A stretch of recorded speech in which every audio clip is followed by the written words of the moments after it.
खास महल भूखंड वैसा भूखंड है, वैसा जमीन है जिसका प्रबंधन सीधे सीधे सरकार के हाथ में रहता है। इस प्रकार की भूमि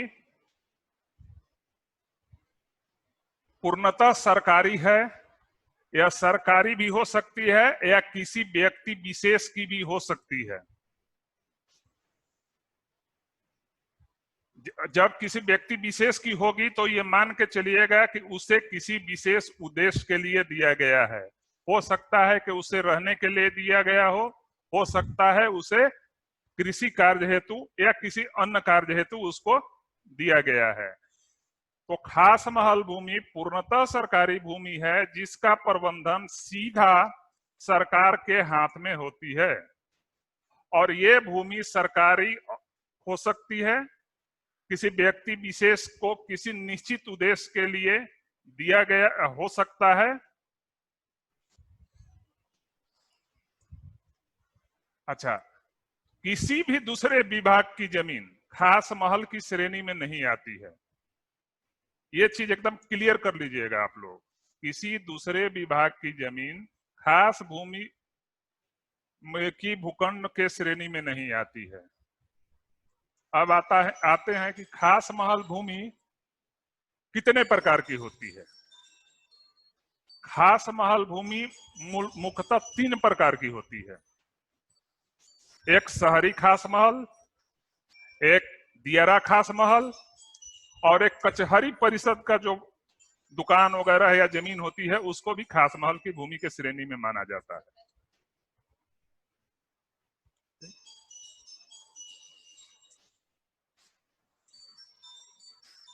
ठीक है।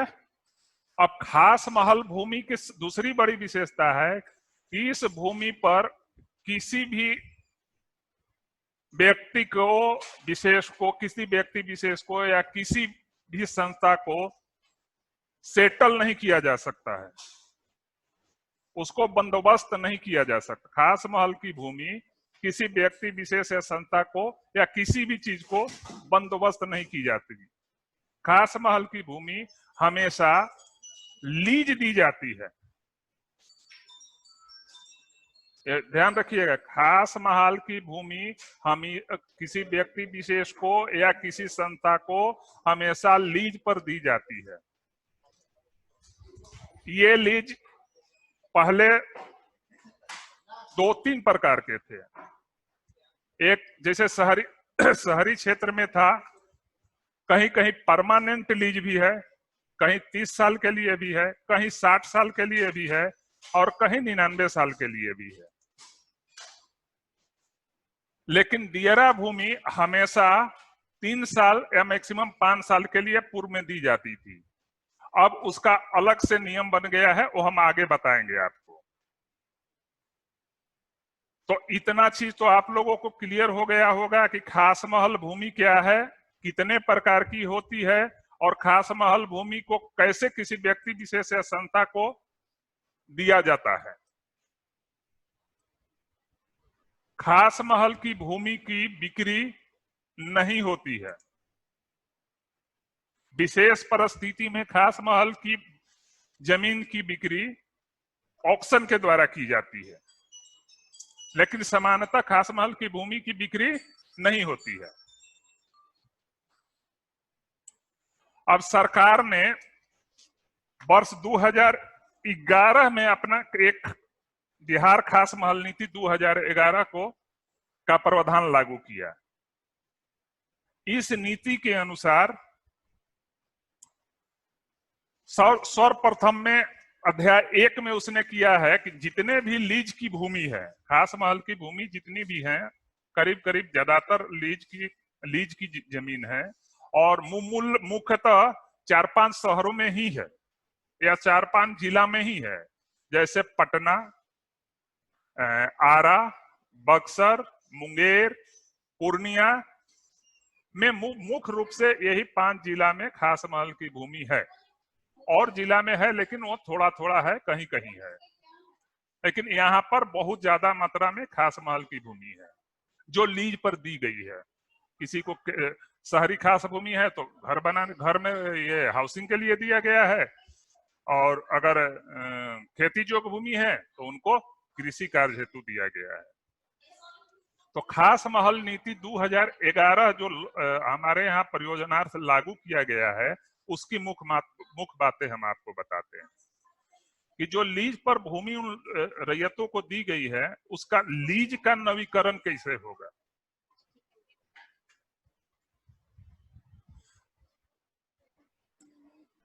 तो यदि मान लीजिए कि कोई लीज किसी व्यक्ति विशेष का, अभी शहरी के बारे में हम बता रहे हैं आपको, 30 साल के लिए दिया गया है, 30 साल का उनका टर्म पूरा हो गया, तो 30 साल के टर्म पूरा होने के 1 महीना पहले वे अपर समाहर्ता के यहाँ अपना एक आवेदन देंगे कि हमारा लीज ये फलना था, ये इसकी अवधि इतना तारीख को पूरी हो रही है, इसका हमको रिन्यूअल किया जाए। तो अपर समाहर्ता के द्वारा उस भूमि की, लीज भूमि की किसी अथॉरिटी से, कानूनगो से, सीओ से, डीसीएलआर से पहले जांच कराया जाएगा कि कहीं इनके लीज का, हाँ, लीज में जो भी होगी वो बहुत सारे टर्म एंड कंडीशन होते हैं कि कौन कौन से टर्म एंड कंडीशन पर किसको लीज दिया गया है, कैसे लीज का वायलेशन होगा। अगर टर्म एंड कंडीशन को वो लोग वायलेट करेगा तो लीज का वायलेशन होगा। तो आते हैं डीसीएलआर, सीओ या कानूनगो से अपर समाहर्ता उसकी जांच कराएंगे। जांच में अगर सब कुछ ठीक पाया गया, कहीं लीज का वायलेशन नहीं है, तो बाजार मूल्य का 5% नवीकरण सलामी के रूप में लिया जाएगा।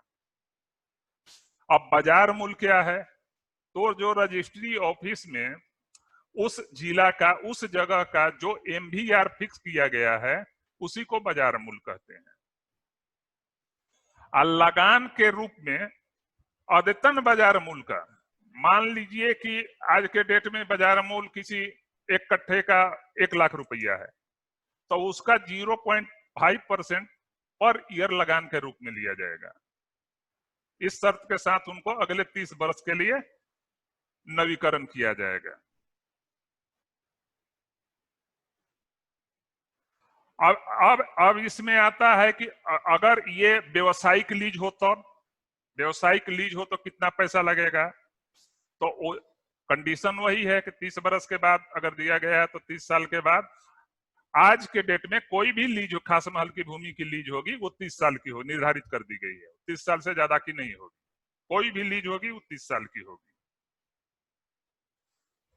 तो व्यवसायिक में है, गैर व्यवसायिक में 5%, व्यवसायिक में 10% और लगान व्यवसायिक में हो जाएगा 5%। अद्यतन बाजार मूल्य का 5%, गैर व्यवसायिक में 0.5% लगान रेंट लगेगा।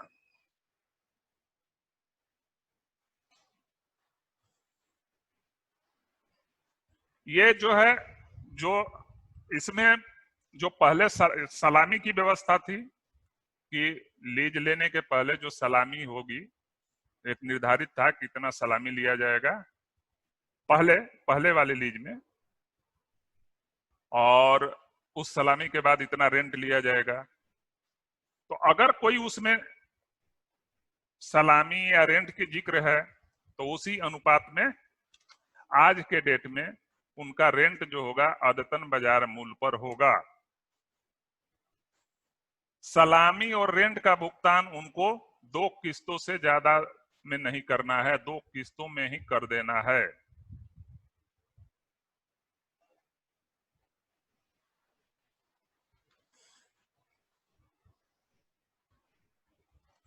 अब पेट्रोल पंप के लिए कोई आवेदन देता है कि भाई खास महल की भूमि है, हमको यहाँ पेट्रोल पंप खोलना है, हमको पेट्रोल पंप खोलने के लिए अनुमति दीजिए।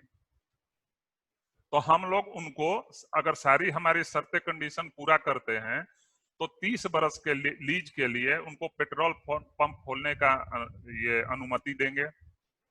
लेकिन हम लोग उनको सलामी के रूप में अद्यतन बाजार मूल्य का 10% लेंगे, तथा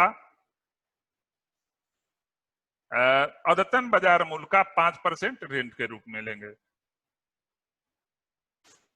ये लीज नवीकरण है, खास महल नीति का अध्याय 1 की ये सारी बातें हैं। अब हम आते हैं कि अध्याय 2 में, खास महल नीति के अध्याय 2 में लीज शर्तों का उल्लंघन।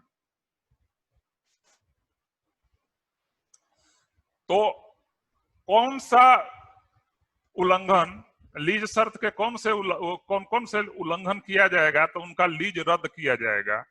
इस संबंध में पहला ये है कि लीजधारी जिन्होंने अपना लीज का टर्म पूरा करने के बाद लीज का नवीकरण नहीं कराया है, वो लीज शर्त का उल्लंघन माना जाएगा।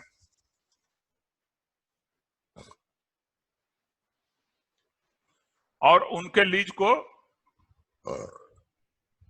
नए शर्तों के साथ 90 दिन के अंदर में लीज रिन्यूअल कराने हेतु उनको सूचित किया जाएगा। फ्रेश भूमि के लिए अद्यतन बाजार मूल्य के बराबर सलामी एवं सलामी का 2% आवासीय और 5% उपयोग के अनुसार वार्षिक लगान लेकर किया जाएगा।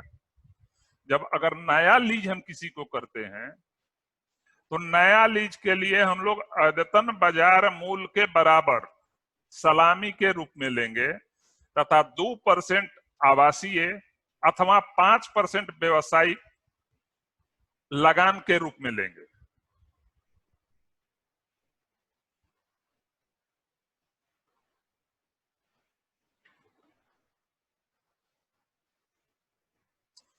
अगर हम लीज समाप्त हो गया और उन्होंने लीज नवीकरण नहीं कराया और हमने उनको ऑफर दिया 90 दिन के अंदर कि भाई आप अपना लीज नवीकरण कराइए, अगर वो लीज नवीकरण नहीं करा रहे हैं तो उनको हम लोग आगे पढ़ेंगे, खास महल नीति के अध्याय 4 के अनुसार उनको निष्कासन करने की कार्रवाई करेंगे।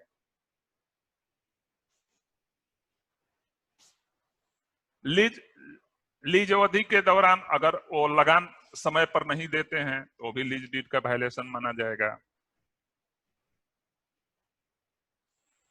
अगर लीजधारी को मान लिया जाए, कहा गया है कि आप 1 मंजिला मकान बना सकते हैं या 2 मंजिला मकान बना सकते हैं और उसके अनुसार उन्होंने वो 2 मंजिला नहीं 4 मंजिला बना दिया या अपार्टमेंट बना दिया, ये भी लीज डीड का उल्लंघन माना जाएगा।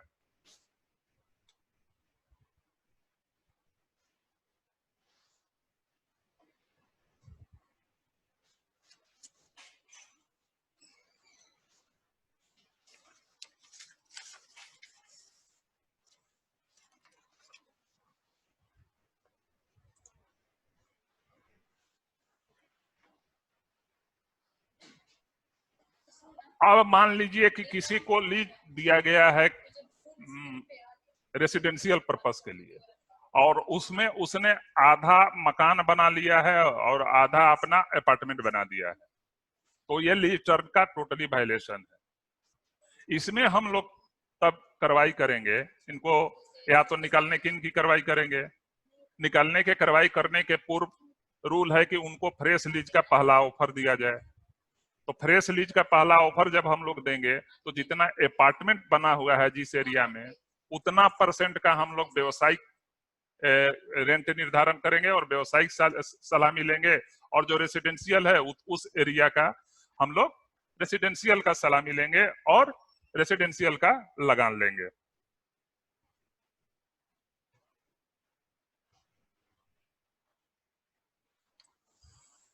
अगर उनका मान लीजिए कि इस बीच में लगान बकाया है तो उस बकाया लगान की तिथि से जब वो प्रयोजन परिवर्तित किए हैं, मतलब रेसिडेंशियल से अब ये कमर्शियल कार्य किए हैं, मतलब अपार्टमेंट बनाए हैं, तक जिस दिन से अपार्टमेंट बनाए हैं, उस रेसिडेंशियल से अपार्टमेंट जिस तारीख के बनाए हैं उस समय से लेकर लगान का दुगना तथा 10% सूद के साथ उनसे वसूल किया जाएगा।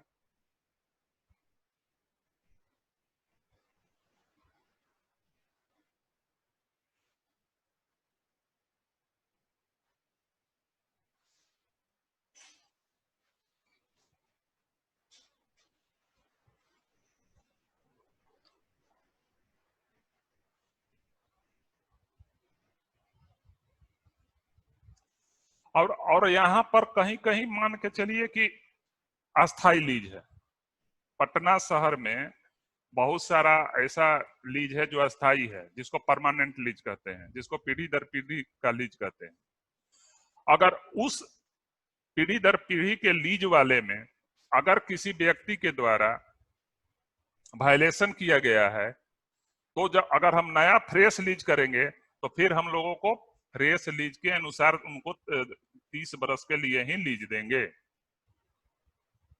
लेकिन अगर मान लीजिए कि कोई व्यक्ति परमानेंट लीजी है और उसका कोई वायलेशन नहीं है, और अगर वो किसी दूसरे व्यक्ति को बेचना चाहता है तो वो कलेक्टर से परमिशन लेकर वो दूसरे व्यक्ति को जमीन बेच सकता है। और जब वो जमीन बेचेगा तो उसको भी वही लीज टर्म एंड कंडीशन का होगा जो परमानेंट वाला है, उसमें वो 30 साल वाला रूल लागू नहीं होगा।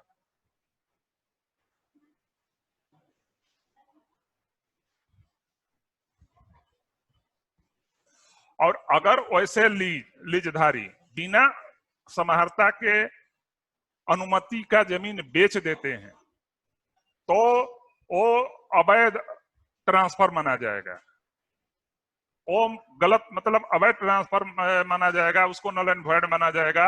और वो आदमी को लीज वायलेशन का दोषी मानते हुए उन पर खाली लीज भूमि को खाली कराने की कार्रवाई की जा सकती है, तथा फ्रेश लीज का ऑफर भी दिया जा सकता है।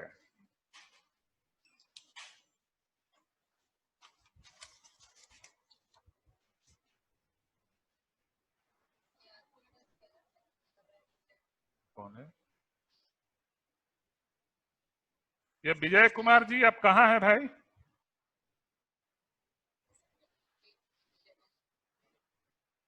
विजय कुमार जी, आप आराम से बैठ के, अरे आप ट्रेनिंग ले रहे हैं, आराम से बैठ के ट्रेनिंग लीजिए।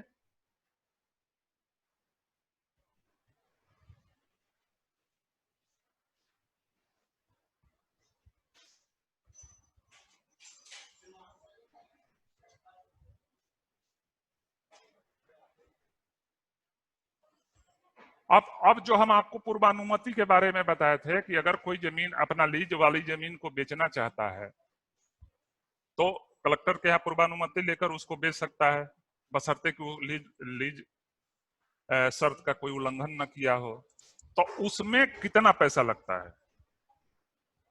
तो अगर बिना अनुमति के साथ कोई लीजधारी जमीन को बेचता है तो जो पहले उस सलामी राशि दिया है उस राशि को घटाकर आदतन बाजार का 50% राशि उसको सरकार के खजाने में जमा करेगा, तभी उसको लीज भूमि को बेचने का अधिकार मिलेगा।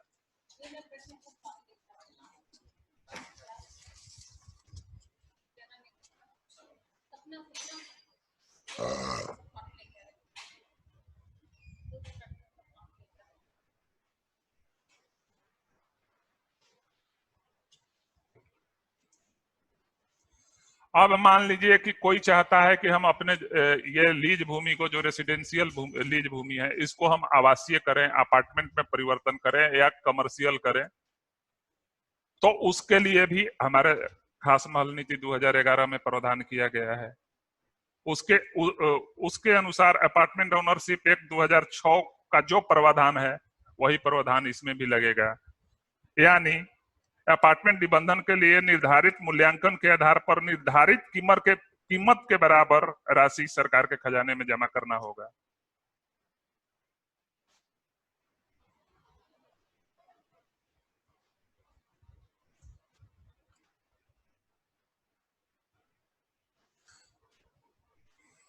और बाकी जितना भी वो है अपार्टमेंट ओनरशिप एक्ट 2006, उसके सारे नियम कानून जो भी शर्तें हैं सब लागू होंगी।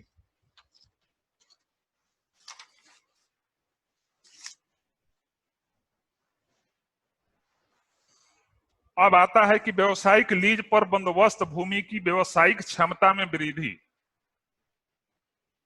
इसका मतलब ये हुआ कि मान लीजिए कि किसी जमीन पर आपका छोटा छोटा दुकान है, उस पर आप चाहते हैं कि हम मॉल बना दें, या चाहते हैं कि सिंगल फ्लेक्स के दो से स्क्रीन वाले मल्टीप्लेक्स का निर्माण करा दे।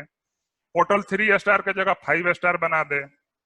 होटल के संरचनात्मक विकास कर दे, या अन कोई भी इस तरह का ये काम अगर होगा, उसके व्यवसायिक क्षमता में वृद्धि करना होगा, तो उस संबंध में भी हमारा खास महल नीति कहता है वही चीज लागू होगा जो अपार्टमेंट ओनरशिप एक्ट 2006 के प्रावधान में है। यानी भूमि की व्यवसायिक क्षमता में महत्वपूर्ण वृद्धि करने के उद्देश्य से अनुमति प्रदान करने हेतु यदि कोई आवेदन देता है तो लीजधारी उक्त भूमि पर होने वाले संरचनात्मक विस्तार के कुल निर्मित क्षेत्र, बिल्डअप एरिया के 20% क्षेत्र का अपार्टमेंट ओनरशिप एक्ट 2006 के प्रावधानों के तहत अपार्टमेंट निबंधन के लिए निर्धारित मूल्यांकन के आधार पर निर्धारित कीमत के बराबर राशि के खजाने में जमा करेगा, सरकार के खजाने में जमा करेगा।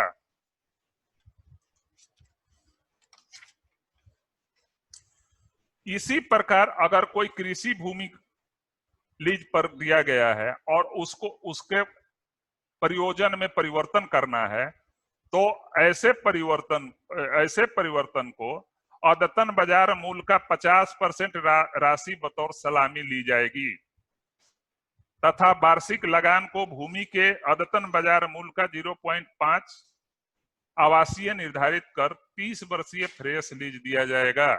अगर जो जमीन कृषि कार्य हेतु किसी व्यक्ति विशेष को दिया गया है, अगर वो चाहता है कि उस पर हम अपना घर बनाएं, उसको रेसिडेंशियल में करें, तो अदतन बाजार मूल्य का 50% तथा अदतन बाजार मूल्य के राशि का 0.0% लगान के रूप में सरकारी खजाने में जमा करना होगा। उसके बाद ही समर्था उनको आदेश निर्गत करेंगे।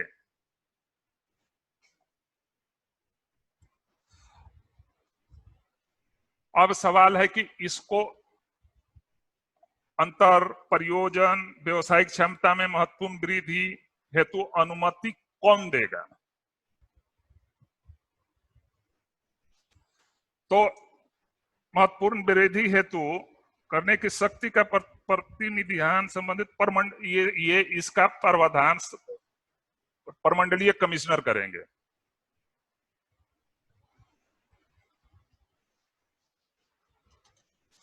और उनको 60 दिन के आवेदन प्राप्ति के 60 दिनों के अंदर में कमिश्नर को आदेश निर्गत करना अनिवार्य है।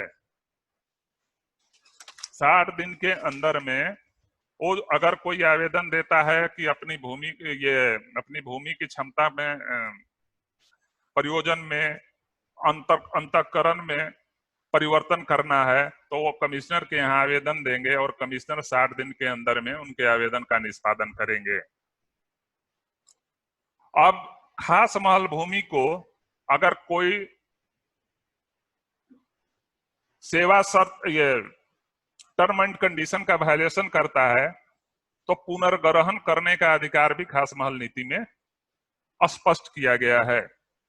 जांच के क्रम में अगर पाया जाता है कि खास महल भूमि के किसी व्यक्ति के द्वारा टर्म एंड कंडीशन का वायलेशन किया गया है, तो सर्वप्रथम उसके लीज को रद्द कर दिया जाता है। लीज रद्द करने के बाद उनको लीज रद्द करने की सूचना दी जाती है। लीज सूचना देने के पश्चात उनके जमीन को पुनर्ग्रहण की कार्रवाई की जाती है।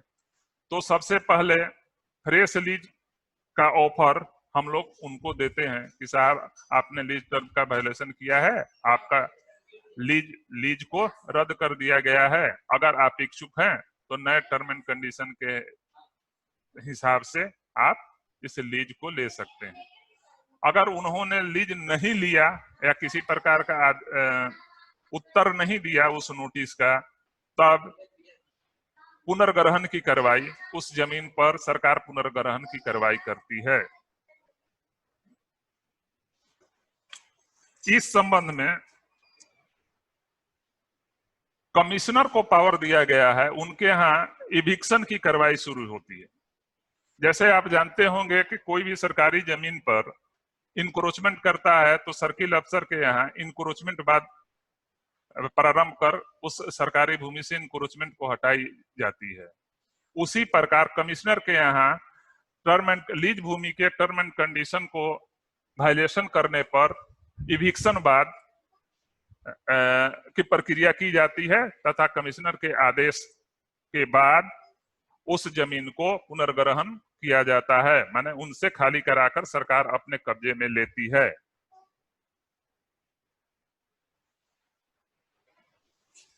अब है कि भूमि का मूल्यांकन का आधार क्या क्या है।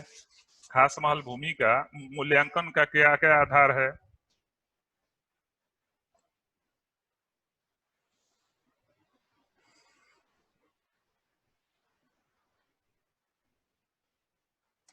तो अभी हम लोग मान के चलते हैं कि सरकार के द्वारा जो निर्धारित एमवीआर है उसी को बाजार का अद्यतन मूल्य हम लोग मानते हैं, अथवा अगर आसपास के जमीन 3 साल में आसपास के जो जमीन बिक्री की गई है उसके मैक्सिमम जमीन की बिक्री का जो मूल्य है वो अथवा अद्यतन बाजार मूल्य जो अधिक हो उसी को हम लोग उसी के आधार पर हम लोग जमीन का मूल्यांकन करते हैं।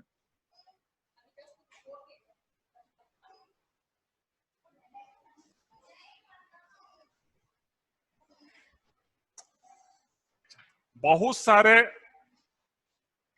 लीज भूमि में, खास महल की लीज भूमि में, जिनमें लीजधारी, उनके वैधिक उत्तराधिकार, वैधिक अंतर्गति, अवैध कब्जाधारी द्वारा विगत कैडेस्ट्रल सर्वे, म्युनिसिपल सर्वे, रिविजनल सर्वे में अपना नाम चढ़ा लिए हैं। ऐसे खातों को रद्द करना, खाता खोलने और उसके बाद तो जो जिन लोगों ने इस तरह का खाता खोला है वो उस पर कार्रवाई की जाएगी। तो आप लोग को मेन चीज यही है कि अगर खास महल भूमि पर कैडेस्ट्रल में भी किसी ने खाता खोल दिया है या रिविजनल में किसी ने खाता खोल दिया है या म्युनिसिपल सर्वे में किसी ने खाता खोल दिया है, उस खाते को रद्द करना है। उनका खाता हमेशा, खास महल की जमीन की खाता हमेशा खास महल में ही खुलेगी।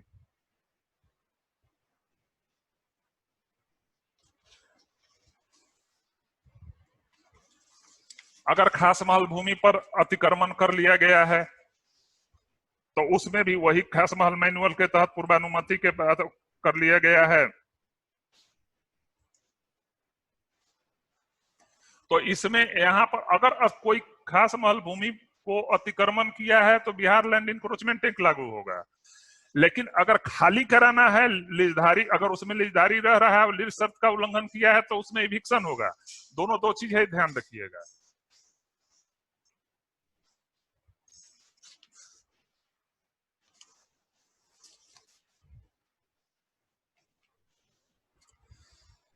अब है कि फ्रेश लीज करने की शक्ति किसको है। बिल्कुल समाहर्ता को फ्रेश लीज करने की शक्ति है।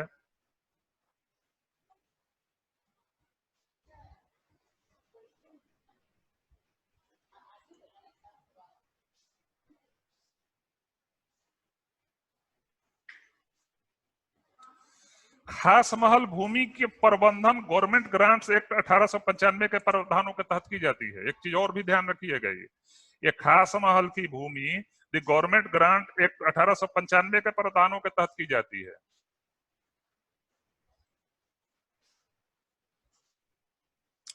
और इसकी जमीन की जो भी लीज होती है उसका अपना फॉर्मेट है, उसी फॉर्मेट में लीज होगी। शहरी के लिए अलग है, दियरा के लिए अलग है, कोर्ट परिसर के लिए अलग है। हर तरह के भूमि के लिए अलग अलग लीज फॉर्मेट है, या लीज फॉर्म कहिए, जो उसी फॉर्मेट में लीज एग्रीमेंट होता है। कितना टाइम हो गया? 26 हुआ। तो खास महल में मुख्य बात यही है।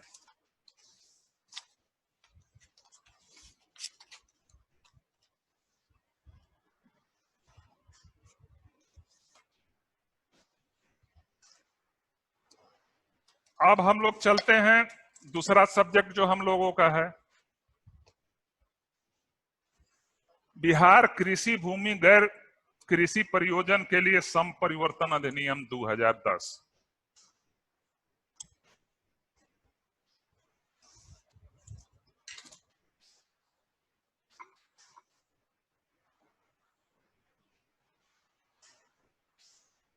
इस नियम, ये आप लोगों को मालूम होगा कि गैर कृषि परियोजन क्या है, पहले ये समझ लीजिए।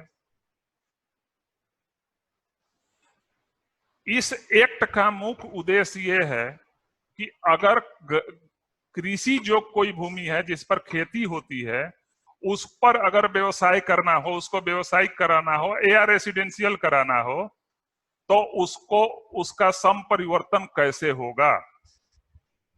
यहां आपको मालूम होगा कि कृषि जोग भूमि पर केवल कृषि का टैक्स लगता है, आवासीय पर आवासीय का टैक्स लगता है तथा व्यवसायिक जमीन पर व्यवसायिक टैक्स लगता है।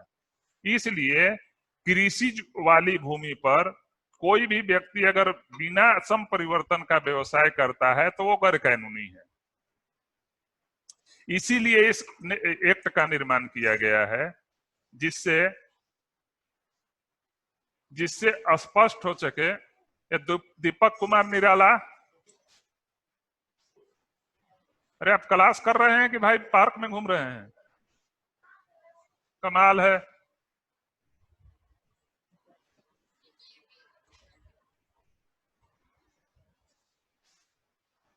अरे क्लास कीजिए, सीखिए, बड़ी महत्वपूर्ण चीज है खास महल।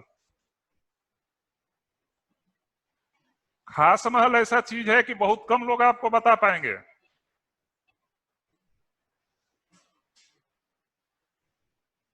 और इसमें अगर गड़बड़ी हुई, खास महल की जमीन को आपने किसी रैयत के नाम से खाता खोल दिया या किसी व्यक्ति विशेष के नाम से खाता खोल दिया, तो समझिए कि आपकी नौकरी गई और कौन कौन सी कार्रवाई होगी वो अलग।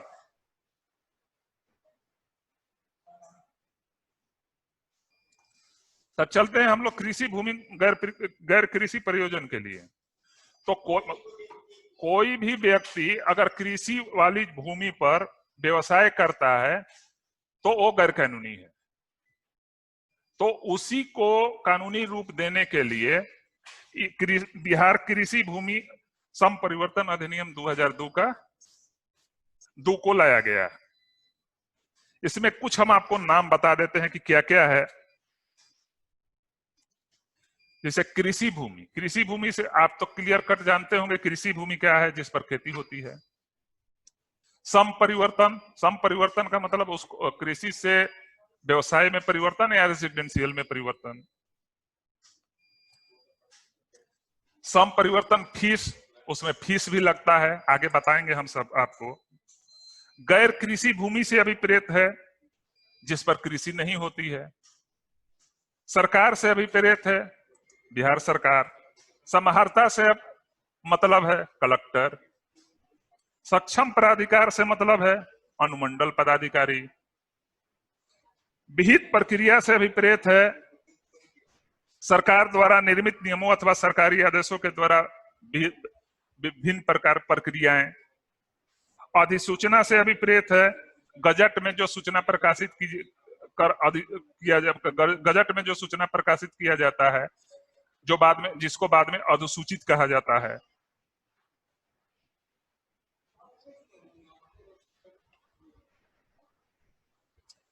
अधिभोगी क्या है? अधिभोगी शब्द क्या है?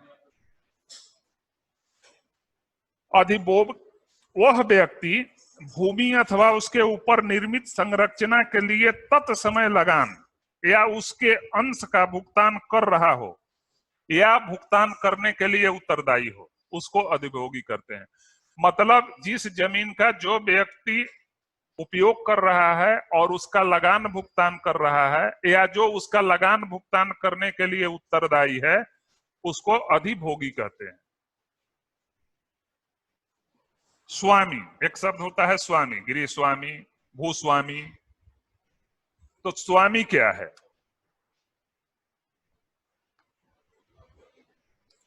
स्वामी उस व्यक्ति को कहते, जैसे ट्रस्टी, अभिभावक, प्रबंधक, मैनेजर, अली अकबर जी, आप क्या कर रहे हैं भाई? आप किसी दूसरे को क्लास ले रहे हैं, क्लास कर रहे हैं?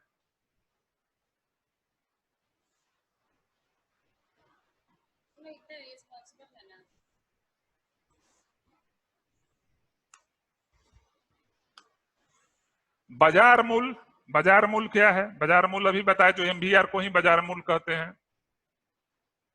जो रजिस्ट्री ऑफिस में किसी जमीन का न्यूनतम मूल्य निर्धारित किया गया है उसको एमवीआर कहते हैं। यह जो मूल्य निर्धारित होती है भारतीय स्टैंप अधिनियम 1899 के तहत होती है।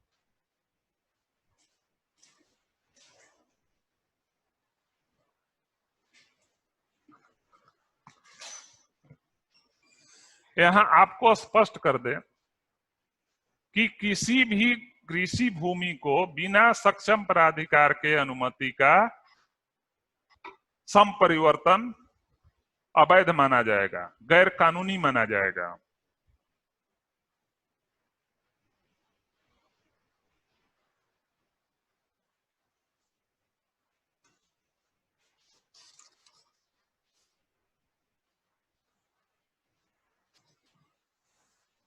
अब होता है कि सम परिवर्तन, गैर कृषि भूमि को का सम परिवर्तन कैसे होगा? तो कोई व्यक्ति अगर अपने गैर कृषि भूमि का सम परिवर्तन कराना चाहता है तो विहित प्रोफार्मा रहता है। उस विहित प्रोफार्मा में आवेदन अनुमंडल पदाधिकारी के यहाँ जमा करेगा। उसमें अब उस जमीन में अगर सम परिवर्तन का फी जो है वो अद्यतन बाजार मूल्य का एमवीआर का 10% होगा। उस 10% अद्यतन बाजार मूल्य के 10% फीस के साथ व्यक्ति विहित प्रपत्र में अपना आवेदन उस अनुमंडल पदाधिकारी के यहाँ जमा करेगा। अनुमंडल पदाधिकारी को अगर लगेगा कि ये इनका क्या नाम है फीस कम है, तो वो उनको दूसरे जो हम आपको प्रपत्र के बारे में बताएंगे, प्रपत्र 1, 2, 3, 4, 5 है, सारी प्रपत्र के बारे में बताएंगे। वो प्रपत्र, उस दूसरे प्रपत्र में उनको सूचना देंगे कि आपको इतना जमीन, इतना फीस होता है, इतना आपने जमा किया है, रेस्ट इतना है, इतना आप जमा कर दीजिए। जब वो फीस जमा कर देते हैं तब उन पर कार्रवाई प्रारंभ की जाएगी। जब उनके द्वारा फीस जमा नहीं की जाएगी तो फिर अनुमंडल पदाधिकारी उनको सूचना देंगे। इस दूसरे नोटिस में, वो पहले नोटिस में वो उनको 30 दिन का समय देंगे कि 30 दिन के अंदर आप फीस जमा कर दीजिए। दूसरे नोटिस में वो 15 दिन का समय देंगे कि 15 दिन के अंदर में आप पैसा, ये फी जमा कर दीजिए। अगर वो व्यक्ति फी जमा कर देता है तब उस पर कार्रवाई प्रारंभ की जाती है। अनुमंडल पदाधिकारी अपने अंचल अधिकारी से, संबंधित अंचल अधिकारी से उनसे रिपोर्ट की मांग कर सकते हैं, उनसे रिपोर्ट ले सकते हैं कि इस आदमी ने ऐसा ऐसा जमीन दिया है, इनका जमीन है कि नहीं, इनका परिवर्तन किया जा सकता है अथवा नहीं किया जा सकता है। एक रिपोर्ट उस अंचल अधिकारी से भी ले सकते हैं, अथवा वो अपने आदेश भी दे सकते हैं, स्वयं आदेश दे सकते हैं। तो अगर उस सारी चीज, उनका सही सही आवेदन, सही फीस जमा हो गया तो अंचल अधिकारी, ये अनुमंडल पदाधिकारी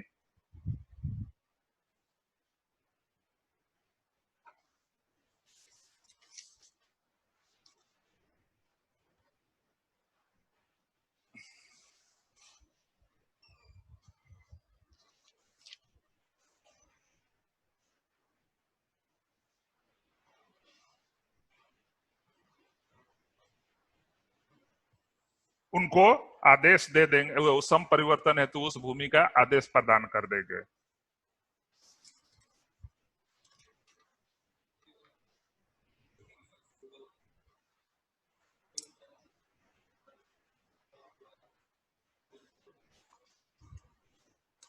अब रही कि मान लीजिए कि किसी व्यक्ति के द्वारा बिना परमिशन का किसी कृषि योग्य भूमि को सम परिवर्तन कर चुका है, तो रूल ऐसा है कि 1993 से लेकर इस नियम 2010 को आने के पूर्व 6 महीने पूर्व अगर कोई 6 महीने तक अगर कोई व्यक्ति आवेदन देता है अनुमंडल पदाधिकारी के यहाँ आवेदन देता है, तो उस आवेदन पर निर्धारित शुल्क मतलब कि अद्यतन बाजार मूल्य का 10% एवं 1% और लगाकर उनके अगर सब कुछ सही रहा तो कृषि भूमि को सम परिवर्तन किया जा सकता है, प्रयोजन परिवर्तन किया जा सकता है। अगर किसी व्यक्ति ने ये कृषि भूमि को व्यवसायिक बना लिया है परंतु ससमय आवेदन नहीं दिया है, तो उन पर अनुमंडल पदाधिकारी को ऐसा अधिकार प्राप्त है कि वह उन पर दंड निर्धारित कर सकता है।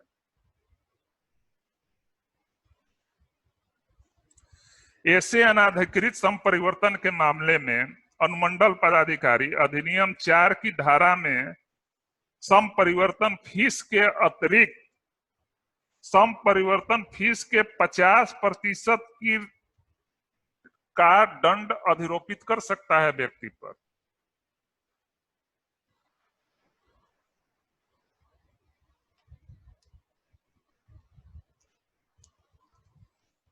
अब संपरिवर्तन में बहुत सारा छूट भी मिला हुआ है। किस किस व्यक्ति को संपरिवर्तन में जमीन कराना है तो उसको छूट मिलेगा, किस किस कार्य है तो उसको छूट मिलेगा, उसका फी नहीं लगेगा। वैसे में है आपको जैसे उद्योग विभाग बिहार सरकार के द्वारा इस संबंध में अधिसूचित उद्योग से जुड़े मामले मुद्दे और नीति में संपरिवर्तन अनुमान होगा, परंतु इसमें संपरिवर्तन फीस दे नहीं होगा। उद्योग विभाग कोई जमीन संपरिवर्तन के लिए या कोई छोटा उद्योग के लिए लगाता है तो उसमें आपको संपरिवर्तन फी नहीं लगेगा। आवेदक सक्षम पदाधिकारी के द्वारा समक्ष आवेदन करेंगे, जो इस आवेदन के प्रावधानों के अनुसार स्वयं संपरिवर्तन हो जाएगा। उद्योग विभाग के लिए कोई संपरिवर्तन शुल्क नहीं लगेगा।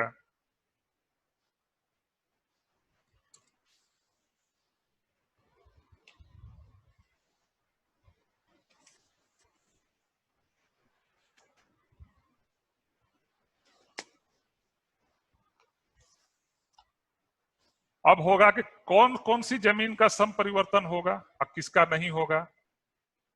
तो जो जमीन का संपरिवर्तन नहीं होगा वो जमीन बताते हैं कौन कौन से हैं। जैसे राज्य सरकार के स्वामित्व की भूमि का संपरिवर्तन नहीं होगा, स्थानीय प्राधिकार के स्वामित्व की भूमि जैसे किसी बोर्ड का हो, जिला परिषद का हो, म्युनिसिपैलिटी का हो, इस तरह की भूमि का संपरिवर्तन नहीं होगा। जो जमीन सामुदायिक प्रयोजन हेतु है उनका संपरिवर्तन नहीं होगा।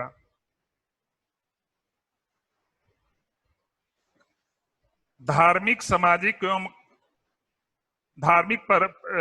एवं सामाजिक प्रयोजनों में उपयोग में लाई जाने वाली भूमि का संपरिवर्तन तब तक नहीं होगा जब तक उनका व्यवसायिक प्रयोजनों के लिए उपयोग नहीं हो रहा हो। 1 एकड़ से अधिक पारंपरिक पेशा युक्त सूक्ष्म गृह उद्योग के लिए उपयोग में लाई गई भूमि का संपरिवर्तन की अनुमति अनपेक्षित है। छोटी दुकानों के लिए उपयोग में लाई जाने वाली 500 वर्ग फीट से अधिक भूमि के लिए कोई जरूरी नहीं है। सरकार द्वारा समय समय पर यथा अधिसूचित किन्हीं अन्य परियोजनाओं में उपयोग में लाई गई भूमि के लिए संपरिवर्तन अनपेक्षित है। सौर ऊर्जा के लिए ली गई भूमि अनपेक्षित है। ये कौन है इसको देगा?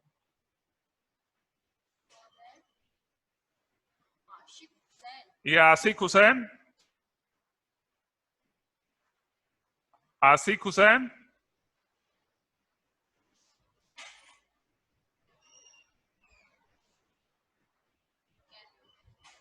विकास कुमार,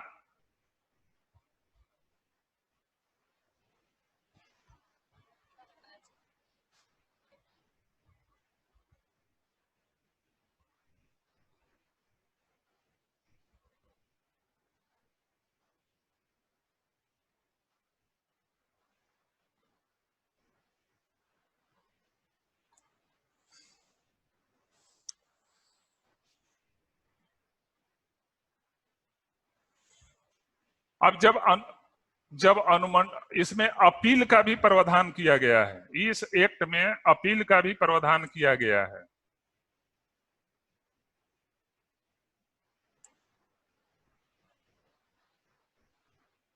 अगर कोई व्यक्ति अनुमंडल पदाधिकारी के आदेश से असंतुष्ट है तो वो 60 दिनों के अंदर कलेक्टर के यहाँ उस आदेश के विरुद्ध अपील दाखिल कर सकता है।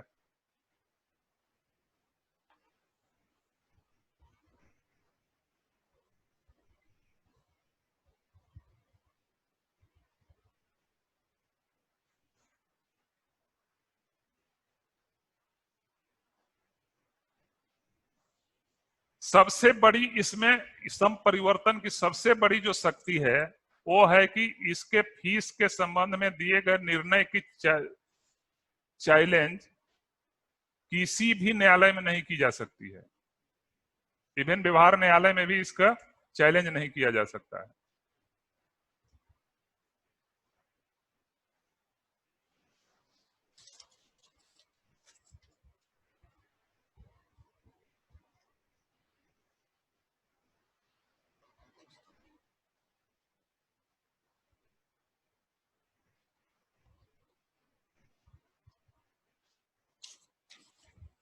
अब एक ये हो गया आपका सम परिवर्तन नियम। एक है, आपको बताए थे कि दियरा भूमि के बारे में भी हम आपको बताएंगे कि कैसे कैसे दियरा भूमि को, अब उसके लिए एक नया नीति आई हुई है।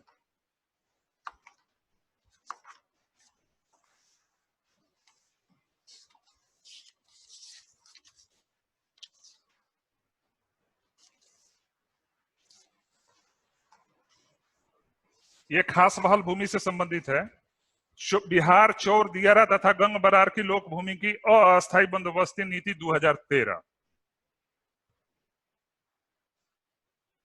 इसमें भी सारे नियम कानून वही खास महलवादी लगेगी, लेकिन इसमें जो सीमा निर्धारित किया गया है कि कोई भी दियारा की चौर की जमीन जो होगी वो 5 साल से ज्यादा किसी व्यक्ति को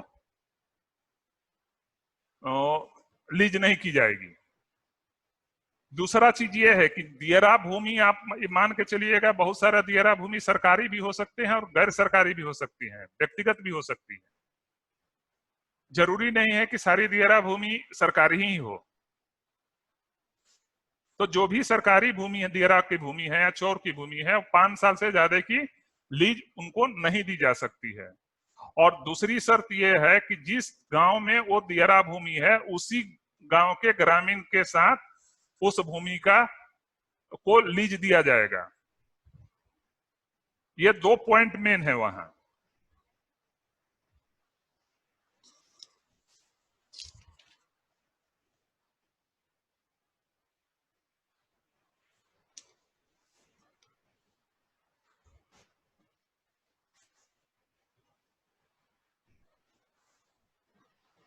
अब उसमें एक नया चीज और जोड़ दिया गया है कि संबंधित ग्राम में जहां भूमि अवस्थित हो निवास करने वाले ऐसे महादलित परिवार जिनके पास 50 डिसमिल से अधिक अनधिक कृषि भूमि हो, संबंधित ग्राम में जहां भूमि अवस्थित हो निवास करने वाले अनुसूचित जाति तथा अनुसूचित जनजाति के परिवार जिनके पास कृषि भूमि न हो,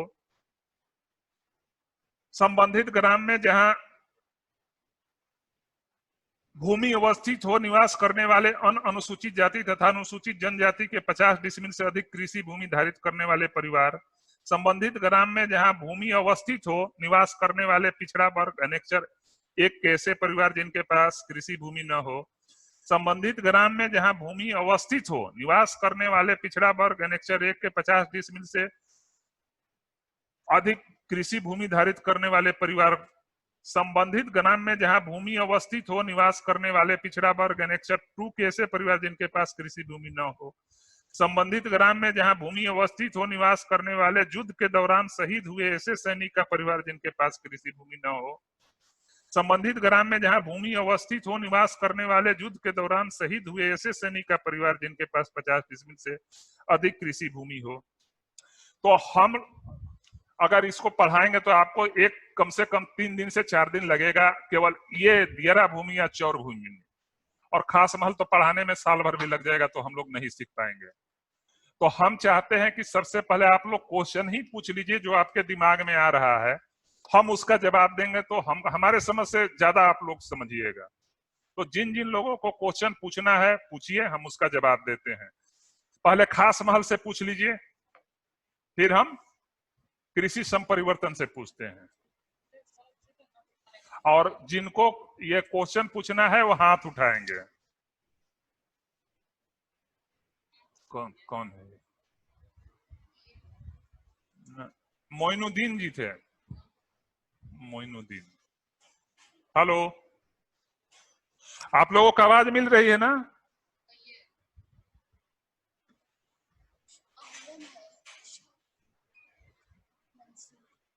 कोई डालो ना जो हाथ उठाते हैं। आवाज मिल रही है आपको? क्या नाम था इनका?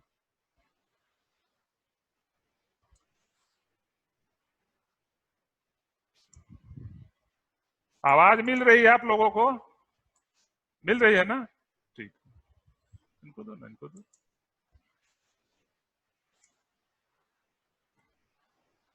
नाम क्या है? दीन बंधु जी बोलिए।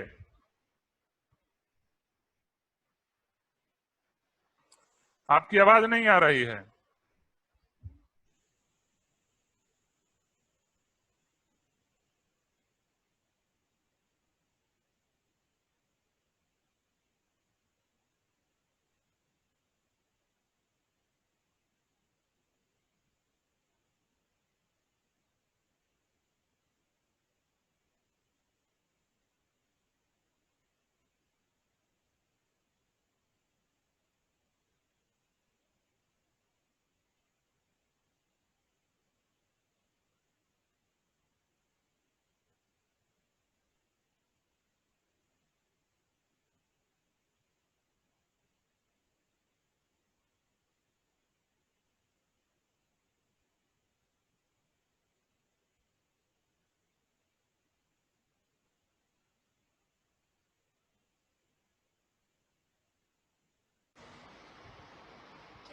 दीन बंधु।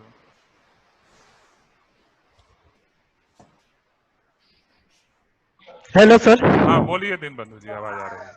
हाँ सर, ये जो सर बोले कि बिहार कृषि तथा गैर कृषि संपरिवर्तन योजना के तहत जो ये 3 खास महल जमीन आती है, नहीं नहीं, उसमें सर इसका दोनों जिक्र नहीं ना किए आप सर। दोनों दोनों चीज आप अलग अलग चीज है। गैर कृषि प्रयोजन एक्ट अलग है, खास महल अलग है। दोनों में कोई तुलना नहीं है। 2 एक्ट हमको पढ़ाना था आपको, तो दोनों थोड़ा थोड़ा हमने आपको बताया। खास महल अलग चीज है और कृषि प्रयोजन अलग है। अलग चीज। हाँ सर उसमें कचहरी का जो जिक्र किए थे ना सर, उसमें हाँ वो हाँ। वाला सर एक बार फिर से कर दीजिए सर। कचहरी कैंपस का जो भी जमीन होता है और जी उसमें जो सर। दुकान होती है, स्टैंप वगैरह की दुकान वगैरह होती है ना, जी सर। वो सारी चीज खास महल की जमीन, मैंने खास महल के थ्रू ही उसको लीज दिया जाता है। अच्छा, ये सर एक दियरा और चौर की जो बात की थे, जिसमें हाँ, कि सरकारी जमीन हो भी सकती है और नहीं भी हो नहीं भी हो सकती है। सकती है।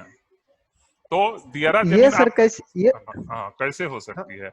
मान लीजिए कि जिस समय सर्वे हो रहा था उस जी समय सर। गंगा नदी का ही लीजिए या कोई नदी का लीजिए, उस समय गंगा नदी का जो धार था, जी जो सर। करंट था, वो किसी जी दिशा में जा रहा था। वहां पर जो खाली जमीन था उसका सर्वे हो गया, जी सर। ठीक है? तो वो तो जी सरकारी जमीन हो गई। लेकिन जहां पानी था जी उसका सर। तो सर्वे नहीं हुआ, तो जो सर्वे नहीं हुआ वो तो सरकारी जमीन हो गई। जहां नदी था वो तो सरकारी जमीन हो गई। और आज के दिन में नदी का धारा बदल गया है। बात समझ गए? तो जी जो सर। नदी का धारा बदल गया है, तो जो जमीन निकला वो तो सरकारी रहा। आज जिस जो नदी में गया वो तो रैयती होगा ना, वो फिर चेंज होगा तो फिर उस रैयत का हो जाएगा। जी ठीक है, सर। ठीक है सर। चलो आगे बढ़ो।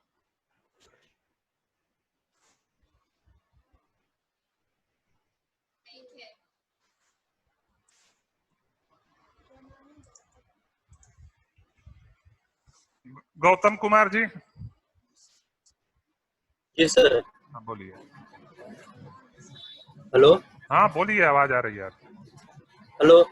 हाँ बोलिए सर, भाई, आवाज आ यदि रही है। कोई सर यदि कोई लीजधारी अपना हाँ व्यवसायिक क्षमता में वृद्धि करना होगा हाँ हाँ। तो कितना % सर वो कलेक्टर को जमा करेगा सर? अगर वो सब कुछ ठीक है, कोई उसका वायलेशन नहीं है, तो आदतन बाजार मूल्य का व्यवसायिक करेगा तब। हाँ, आदतन बाजार व्यवसायिक करेगा तो आदतन बाजार मूल्य का व्यवसायिक क्षमता में। आदतन मूल्य का बाजार 50% तथा रेंट के रूप में आदतन बाजार मूल्य का 5%।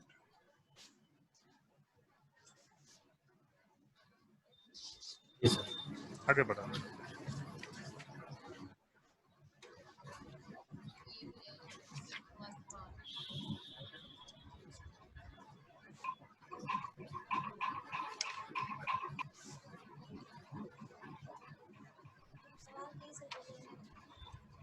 सुनील कुमार पाल बोलिए।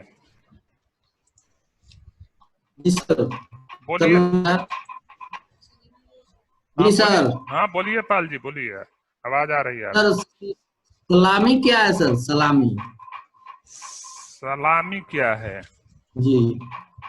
सलामी को आप लोग क्या बोलते हैं उधर में? कहाँ का घर है आपका? गोपालगंज में है सर। गोपालगंज में है तो भोजपुरी बोलते हैं। तो सलामी को आप लोग बोलते हैं। गोपालगंज। हाँ हाँ समझ रहे हैं, गोपालगंज में रहे हैं हम भी। तो जी। सलामी को बोलते हैं एडवांस, जी। माने एक टाइप ऑफ एडवांस जो रिटर्नेबल नहीं है। जी सर। समझ गए? जी। सर सर अगर कोई गरमजरुआ मालिक अगर जमीन हो, आम हो, उसमें घर बना लिया हो, कह रहा हो कि हमको पट्टा चाहिए, तो उसको सर तो नहीं दे सकते हैं हम लोग? घर में जरूर आम में, जी जी। तब उसमें तो बहुत सारा नियम कानून है ना। वो तो जी सर। इंक्रोचमेंट हुआ पहले तो बना लिया, तो अब उसको जी देखा जाएगा कि वो कैसा आदमी है, भूमिहीन है नहीं है। भूमिहीन है तो उसको जी। अंचल अधिकारी अपना प्रस्ताव देंगे, या उसको रास्ता वगैरह होगा तो रास्ता पर तो किसी को अधिकार नहीं है बनाने जी। का। तो ठीक वो है सर। सारी चीज देखकर ही उस पर कार्रवाई होगी। ठीक है sir. Thank you sir.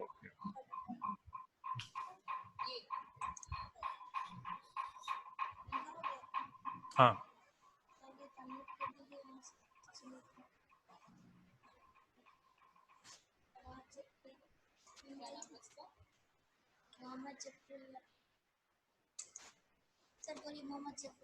Mohammad Zafrullah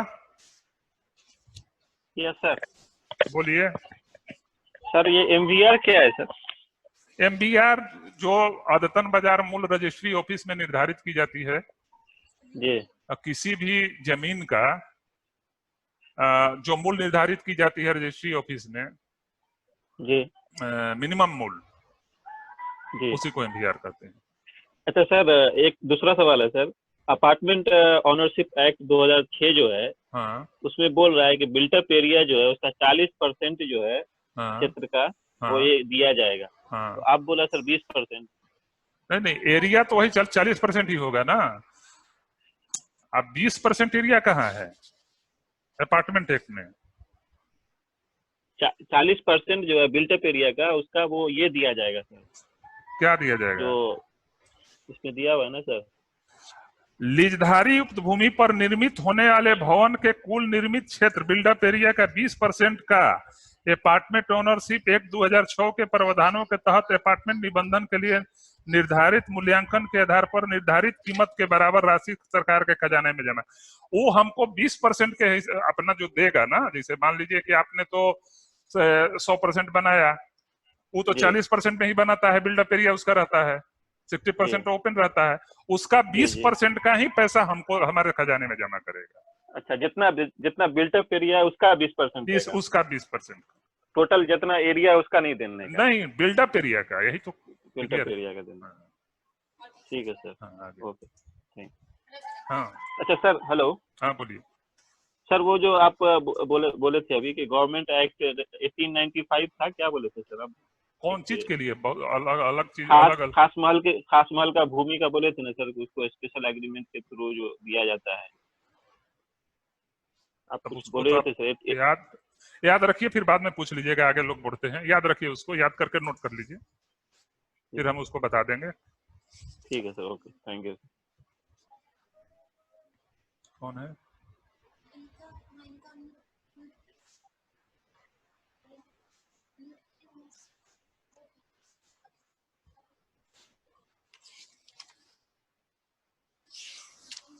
hello,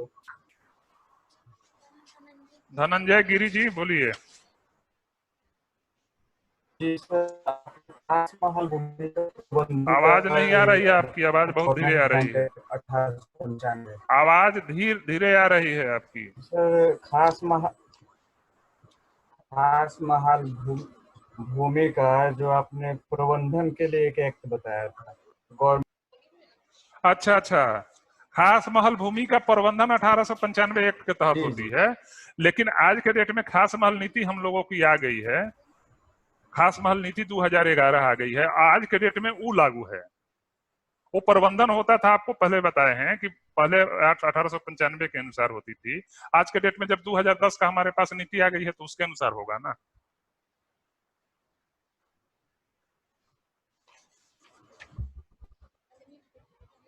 चलो आगे बढ़ो।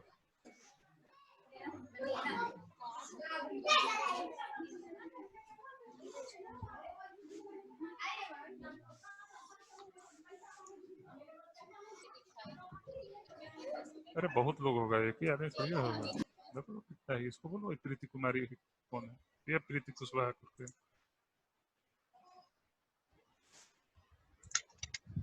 हेलो बोलिए प्रीति जी।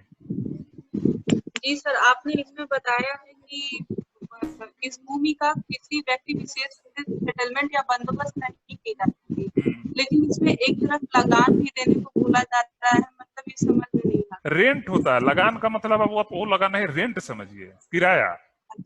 अच्छा, तो और सर वो 30 साल का अगर लीज है तो 30 साल तक किराया लगेगा? हाँ, लगेगा।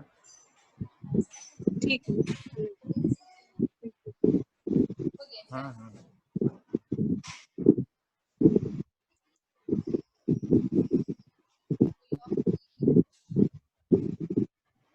जितना दिखाई दे रहा है ना, हाथ उठाया हुआ है, सब है वो।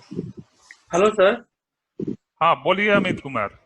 हाँ सर, आपने कहा था कि दूसरे विभाग की भूमि खास महल भूमि के अंतर्गत नहीं होती है। हाँ, इससे सर और डिटेल से समझा दीजिए सर। अब मान लीजिए कि किसी भी विभाग की जमीन है, मान लीजिए यस कि सर। हमारा ही जमीन है, रेवेन्यू विभाग यस की ही सर। जमीन है, वो जमीन खास महल में नहीं आएगी। बिल्डिंग विभाग की जमीन है, वो हमारे खास महल की भूमि में नहीं आएगी। तो सर जब खाता खोला जाएगा सर, हाँ, तो जैसे बिल्डिंग विभाग का जो भूमि है तो बिल्डिंग विभाग के नाम से खाता हाँ, खुलेगा, बिल्कुल। तो जिस विभाग के नाम से मतलब रहेगा उसी विभाग के नाम से। हाँ, अभी आदेश वही मिला है कि जिस विभाग के नाम का है उस विभाग से ही खाता खुलेगा।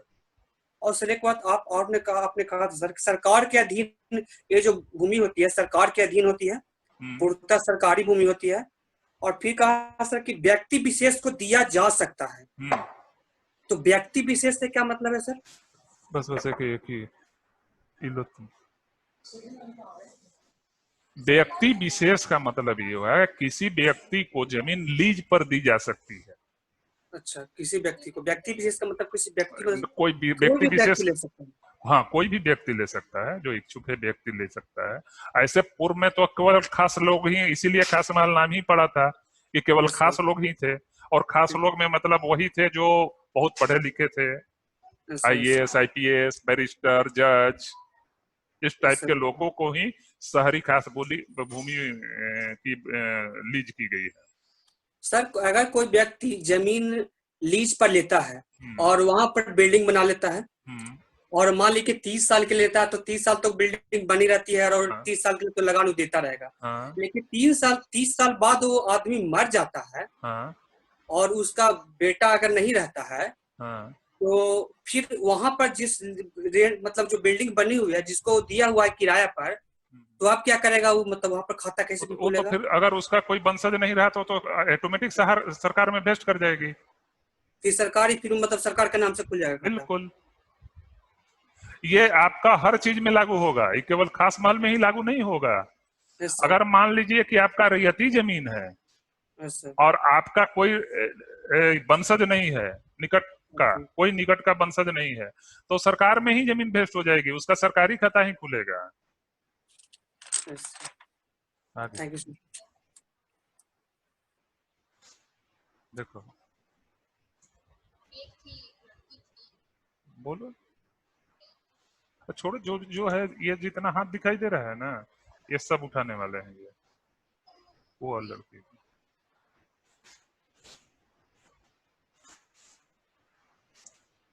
बोलिए Nisha Rawat ji. Good afternoon sir. Sir मुझे ये पूछना था कि अगर कोई खास महल की भूमि है और किसी ने लीज पे उसको 30 साल के लिए ले रखा है, आपने बताया कि चलो उस पे पेट्रोल पंप किसी ने खोला, तो मान लीजिए सर 30 साल के लिए उनको लीज पे दे दिया गया कि आप पेट्रोल पंप का अपना व्यवसाय शुरू करिए।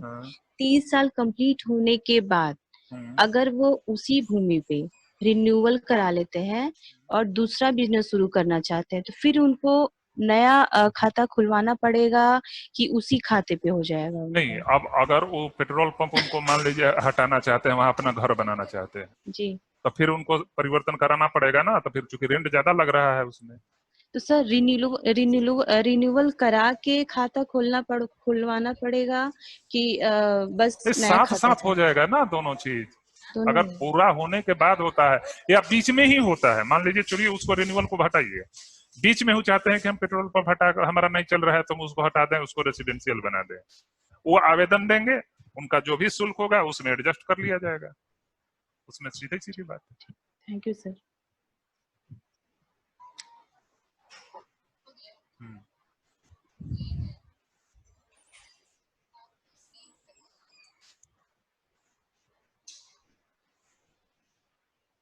हाँ बोलिए स्नेह लता जी, स्नेह लता जी बोलिए। नहीं हुआ है।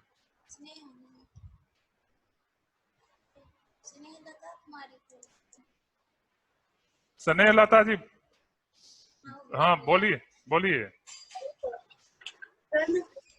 खास महाल में मैक्सिमम लीज टाइम 30 इयर्स का होता है ना? नहीं, आज के खास महल नीति के अनुसार मैक्सिमम लीज 30 साल का है।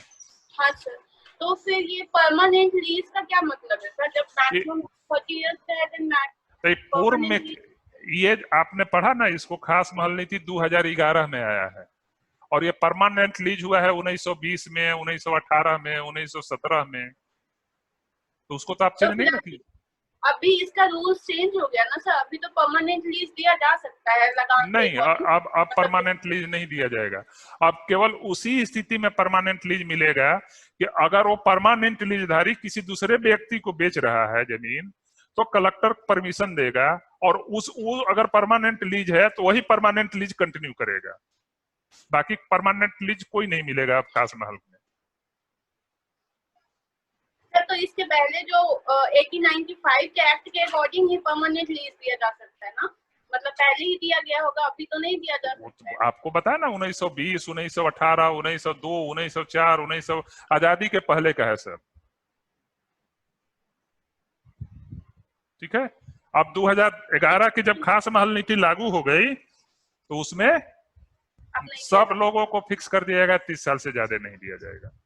तो एक क्वेश्चन और है, एक द्यारा भूमि आपने बताई थी सर, ये क्या होता है द्यारा भूमि? क्या द्यारा भूमि बताई थी आपने? नहीं समझ में आ रहा है हमको, क्या बोल रही हैं आप? सर द्यारा भूमि संपरिवर्तन अधिनियम में एक द्यारा भूमि आपने बताई है अभी। अच्छा, उस पर आएंगे तो उस पर पूछिएगा, अभी खास महल का हो जाने दीजिए। Thank you sir.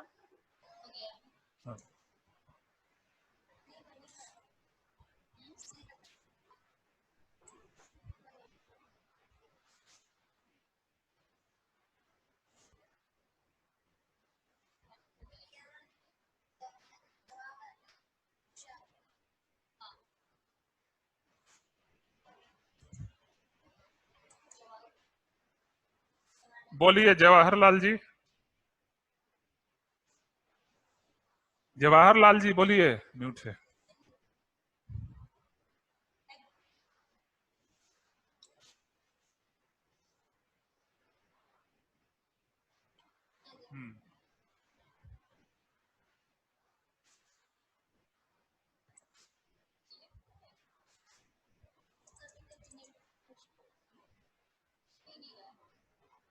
हेलो। हाँ बोलिए बोलिए जवाहरलाल जी। हाँ सर, किसका गुड आवाज आ रहा आफ्टरनून है? सर। क्या नाम है आपका? हेलो। हाँ क्या नाम है हाँ सर, आपका? जवाहरलाल प्रसाद। हाँ बोलिए जवाहरलाल जी। जवाहरलाल प्रसाद सर। बोलिए। सर हम बोल रहे थे सर, हाँ अगर कोई जमीन लीज पर लिया हुआ है हाँ और वो मैंने लीज पर लिया और लगान नहीं दे रहा है हाँ वो 30 सालों तक, तो हाँ। उसके जमाबंदी रद्द कर कैसे करेंगे? जमाबंदी रद्द नहीं होता है, उसका नहीं, लीज उसका रद्द रद्द, होता है। हाँ रीज लज लीज रद्द। रद्द होता है। और हाँ तो रिपोर्ट आता उसके, है कि जमाबंदी क्या नाम है, इतना दिन तक ये नहीं किए हैं, लगान नहीं दिए हैं, तो एक तो नोटिस उसको तो जाएगा। नोटिस देना हाँ पड़ेगा हाँ, सर। एक नोटिस जाएगा उनके पास कि हम्म, साहब आपने इतना दिन तक ये नहीं दिया है, आपका इतना पैसा हुआ, आप इतना दिन के अंदर में जमा कर दीजिए, ना तो आपका लीज रद्द कर दिया जाएगा। अगर वो पैसा जमा नहीं करते हैं तो उनका लीज रद्द करने की कार्रवाई समाहर्ता के यहाँ होती है। सर ये 2011 के नियम से पहले उसमें अस्थाई मैंने दिया गया है खास माल का लीज के लिए, हाँ तो दिया गया है। उसका वो कंटिन्यू देता आ रहा है लगान, तो हाँ। उसको मैंने 30 साल के लिए रखा जाएगा कि वो नहीं, हमेशा के लिए अस्थाई जब रहेगा? अस्थाई लीज है तो अस्थाई रहेगा ना। अस्थाई रहेगा, हाँ इसे तो घटा कर नहीं कर सकते हैं, 30 नहीं, साल उसका हो जाए कुछ नहीं वो तो होता। कंटिन्यू देता आ रहा है। बिल्कुल। Okay sir. चल आगे।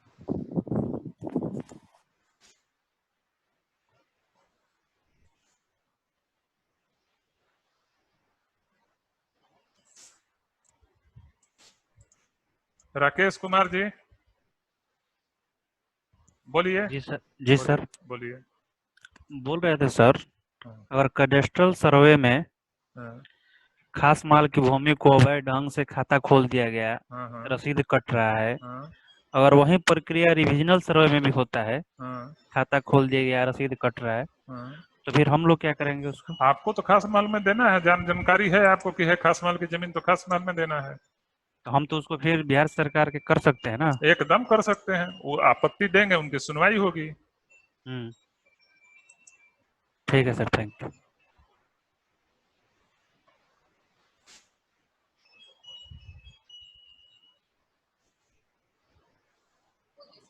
हाँ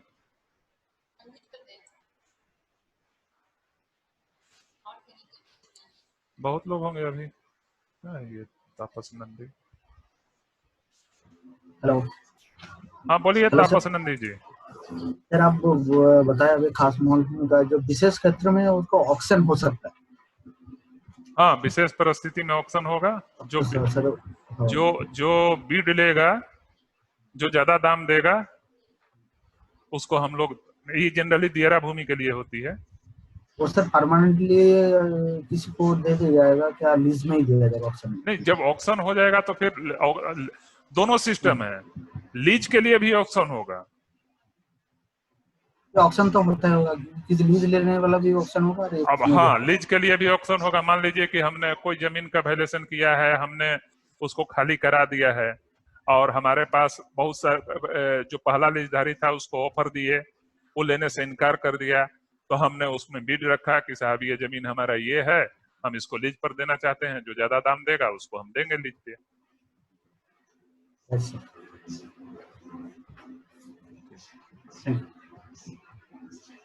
आगे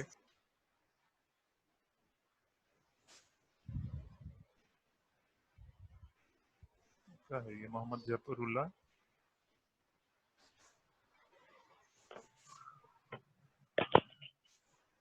बोलिए जफरुल्लाह साहब, आपसे तो हो गई है बात। जी आगे सर। बढ़ो, आगे बढ़ो।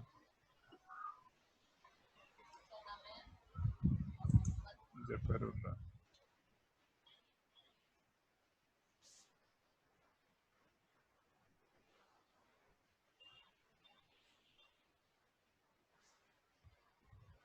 वही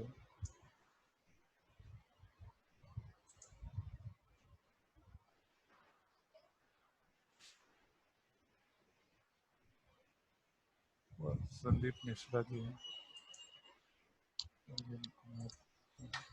हेलो हाँ संदीप मिश्रा जी बोलिए।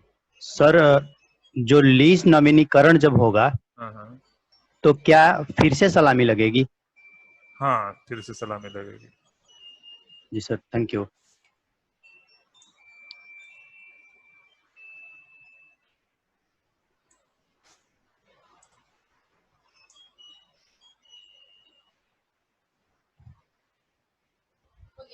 हाँ, कौन मिश्रा थे?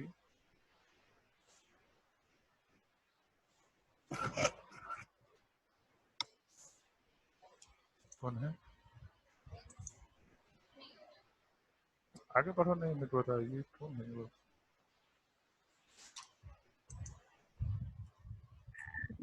गुड बोलिए आफ्टरनून फिर। सर। हाँ, अरविंद कुमार पिंटू जी बोलिए। हाँ, good afternoon sir.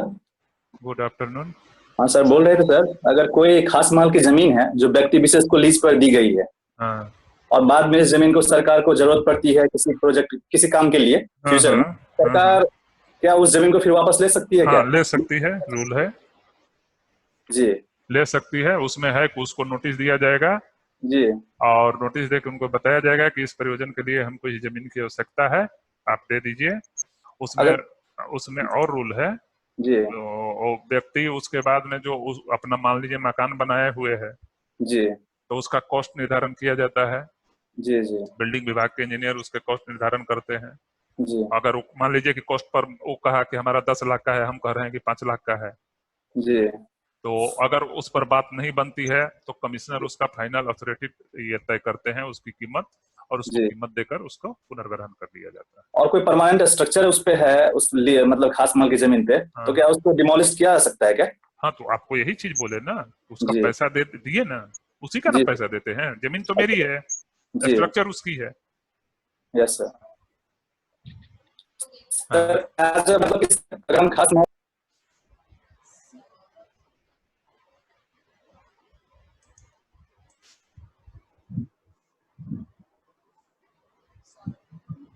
Saurabh Kumar, Saurabh ji जी बोलिए। सर, मेरा एक क्वेश्चन है कि खास महल की जमीन तो सेल नहीं की जा सकती है, हाँ लेकिन अगर कोई लेता है और जैसे पेट्रोल पंप के लिए लिए खास महल की भूमि हाँ हाँ और वो दिवालिया हो जाता है, हाँ, तो उस केस में वो बेच सकता है कि नहीं? नहीं तो बेच उसका सकता है, वो बेच सकता है। आपको बताए थे कि परमिशन लेकर, जी कलेक्टर से परमिशन लेकर उसका आपको रकम बताए होंगे कितना % पैसा जमा कर देगा, 50% है संभवतः, उतना जमा कर देगा, उसके बाद उसको बेच देगा। अच्छा अच्छा। तो सर वो सलामी जो दिया रहेगा वो अगर मान लीजिए कोई दूसरा लेता है व्यक्ति, हाँ हाँ, तो वो सलामी फिर गवर्नमेंट को देगी या उस बंदे को जो जिसके नाम से पहले अलॉट हुआ था? नहीं नहीं, गवर्नमेंट की लेगी वो। अच्छा ठीक, थैंक यू सर।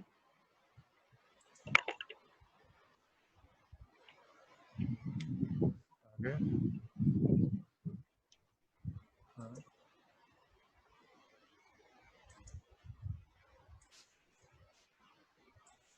धीरेन्द्र जी बोलिए। सर, खास महाल मैनुअल क्या है सर? खास महान मैनुअल किताब है, और 1953 यही यही देखिए, इधर इधर देखिए, इधर देखिए, ये खास महाल मैनुअल।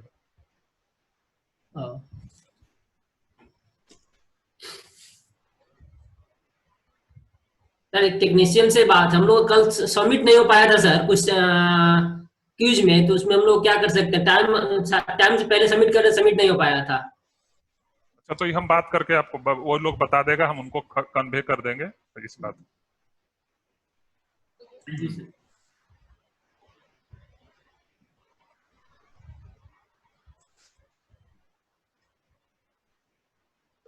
हो गया है उसको, इनका भी हो गया है, अमित कुमार का हो गया है। हाँ, ये लड़की को दो ना, लड़की थी ये प्रतिभा सिंह। हेलो,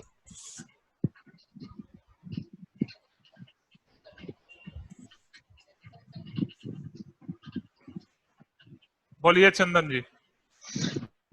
जी मेरा क्वेश्चन था, अगर जैसे किसी ने लीज पे भूमि ली हुई है, उस पे व्यवसाय कर रहा है, तो सर वो क्षमता बढ़ाना चाहता है, तो क्षमता बढ़ाने का पैमाना क्या है? पैमाना उसका मतलब कुछ नहीं है, वो अगर आप चाहता है कि हमको क्षमता बढ़ाना है तो आवेदन देगा। जी जी, लेकिन सर अगर अगर वो मतलब कम बेसिस पे बढ़ाना चाहता है, जैसे अगर किसी ने होटल खोला हुआ है और वो मतलब कुछ थोड़ा सा 2 टेबल या समथिंग, मतलब ज्यादा मेजर पैमाने पे नहीं, थोड़ा बहुत बढ़ाना चाहता है, तो उसको डिटेक्ट कैसे करेंगे? और ऑथोरिटी अब जैसे मान लीजिए कि एक हॉल में वो 5 गो टेबल लगा के काम कर रहा है, जी जी हॉल तो उसका बना हुआ है, अगर उसमें वो 7 भी अच्छा लगाता है तो कोई प्रॉब्लम नहीं है, लेकिन जी नहीं हॉल को एक्सटेंशन करता है अच्छा तब उसको परमिशन लेना पड़ेगा। अच्छा जी जी सर आपने बताया था कि 5 जिले में मेनली कुछ खास महल की भूमि है, तो ज्यादा है, सर अच्छा इस ज्यादा भी 5 है, जिलों में ज्यादा खास महल की थोड़े भूमि ज्यादा है। हाँ। जी जी तो सर बक्सर, आरा, मुंगेर, पूर्णिया और एक कौन सा बताया था? पटना। अच्छा Patna. Okay okay sir, thank you. आगे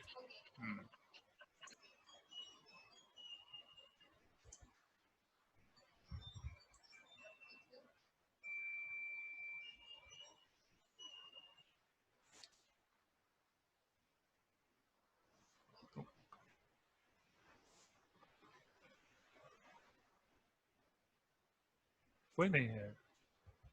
अरे आप लोग कंप्लेन करते थे कि हमसे कोई पूछता है, हम पूछते हैं कोई बताता नहीं है, आप लोग तो हाथ ही नहीं उठा रहे हैं।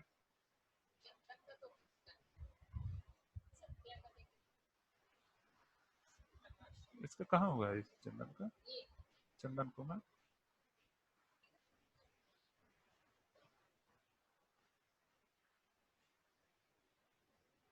बोलो ना, बोलो, जो उसी को लो, किसी को लो। हेलो। हाँ चंदन जी बोलिए।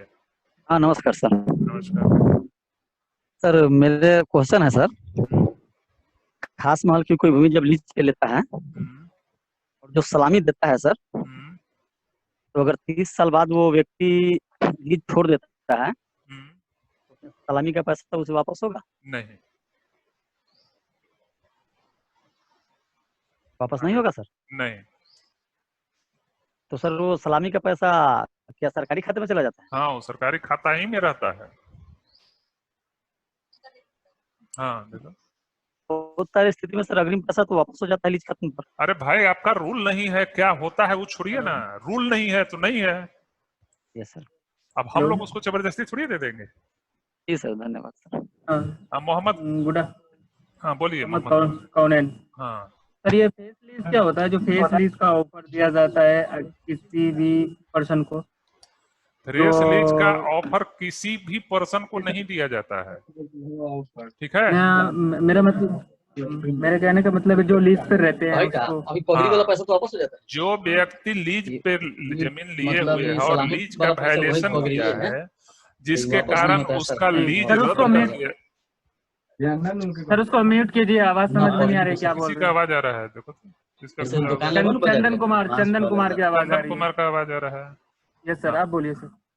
हाँ, जब कोई व्यक्ति लीज के वायलेशन करता है, वो जमीन अपना लीज पे लिए हुए है और उसके लीज के टर्म एंड कंडीशन का वायलेशन कर रहा है, उसके कारण उसका लीज रद्द कर दिया गया हो, तो उस दूसरे व्यक्ति को लीज देने के पहले उस व्यक्ति को ऑफर किया जाता है। फर्स्ट ऑफर उसी को किया जाएगा कि भाई आप अगर लेना चाहते हैं इस लीज की भूमि को नया रेट पे, नया लीज पे, तो पहले हम आपको ऑफर दे रहे हैं, अदरवाइज हम दूसरे को ऑफर देंगे। यही है अगर वो पर्सन सर नहीं ले रहा है और वो उस चीज को जगह पर से हट भी नहीं रहा है, तो उसके लिए कोई, तो उसके लिए तो आपको पता है इविक्शन की कार्रवाई होती है कमिश्नर के यहाँ, कमिश्नर के यहाँ। सर ओके, एक सिंपल सा क्वेश्चन है सर, जो पर्सनल भी है और थोड़ा सबके लिए भी है, कि जैसे कि किसी भी स्टूडेंट को कोई कारणवश किसी दिन अगर उसका क्लास नहीं लगा हो या अटेंडेंस नहीं लगा हो, जैसे कि इन केस बता रहे हैं जैसे किसी घर में मृत्यु हो गई हो, तो उसके लिए कोई है क्या कोई सॉल्यूशन? जैसे कल अच्छा, मेरा ये जो हमारा ये जो विभाग है ना, उसको हम कन्वे कर देंगे कि क्या ऐसे इस परिस्थिति में क्या हो सकता है। इस परिस्थिति में हम अभी कुछ नहीं बोलेंगे आपको। ओके सर, कल मेरे साथ ऐसा हुआ। अच्छा ठीक है, हम कन्वे कर देंगे कि ऐसी परिस्थिति में क्या हो सकती है।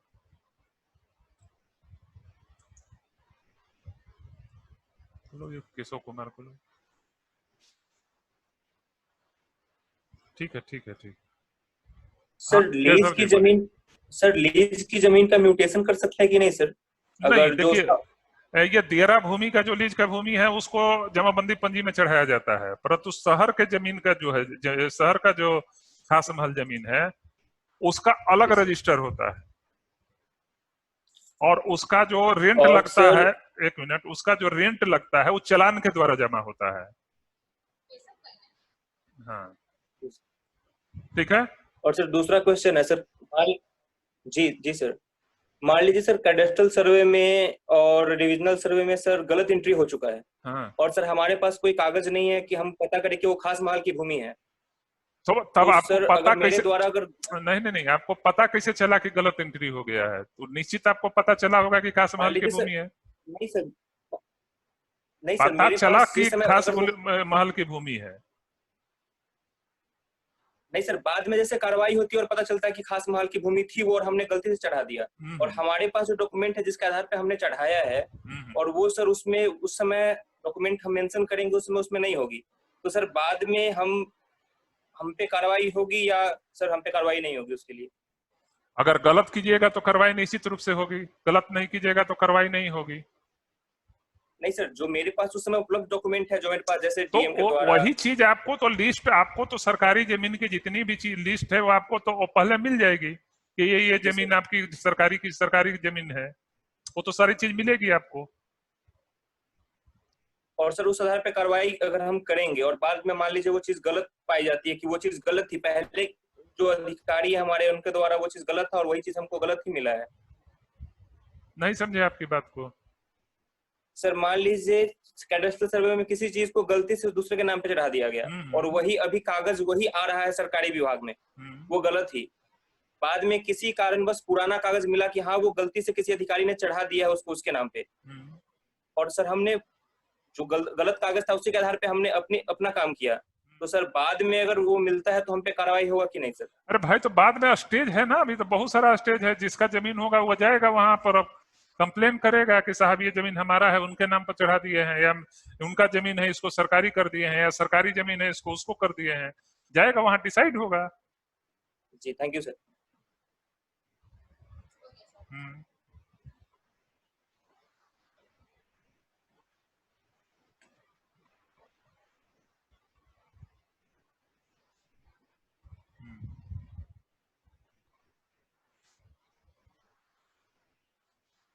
देखो इस लड़का था बहुत देर से, सत्य प्रकाश राय करके था जी,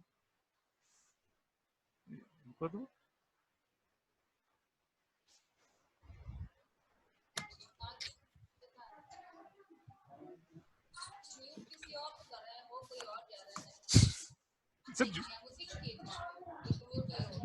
अच्छा ठीक है, उसी को चलो।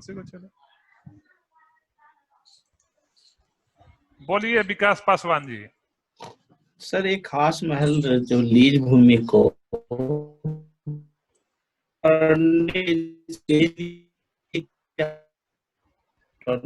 आवाज नहीं आ रही है आपकी। हेलो, हाँ बोलिए। हेलो सर, हाँ, खास महल की लीज भूमि को पावर ऑफ टर्नी के द्वारा बेच दिया गया, तो पावर ऑफ टर्नी के द्वारा ही क्या सर, ये थोड़ा इसके बारे में बताएं। पावर ऑफ अटर्नी के द्वारा बेच दिया गया वो तो गलत है, पहले तो बिना परमिशन का खास महल की जमीन को बेचना ही गलत है। अब रही बात की पावर ऑफ अटर्नी क्या है, आप ये जानना चाहते हैं, यही ना? पावर ऑफ अटर्नी है कि जैसे मान लीजिए आपकी जमीन है, आप ओल्ड एज के हैं या किसी कारणवश बाहर रह रहे हैं, तो आप अपने किसी भी व्यक्ति को दे सकते हैं पावर ऑफ अटर्नी कि भाई इस जमीन का ये जो है हमारे देख रेख करेंगे, ये बेच सकते हैं, खरीद सकते हैं, कोर्ट में पैरवी कर सकते हैं। तो सर वो नियमित डीड नहीं हुआ सर उसका? नहीं, डीड नहीं हुआ, आप तो उनको पावर दिए। अब वो आदमी को अगर आप लिख के दे दिए हैं कि बेच सकता है, तो वो जमीन किसी को बेच देगा तो वो नियमित हो जाएगा। तो फिर वो नियमित हो जाएगा। आगे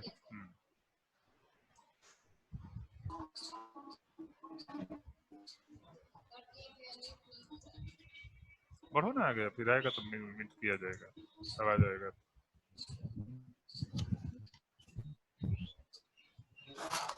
क्या है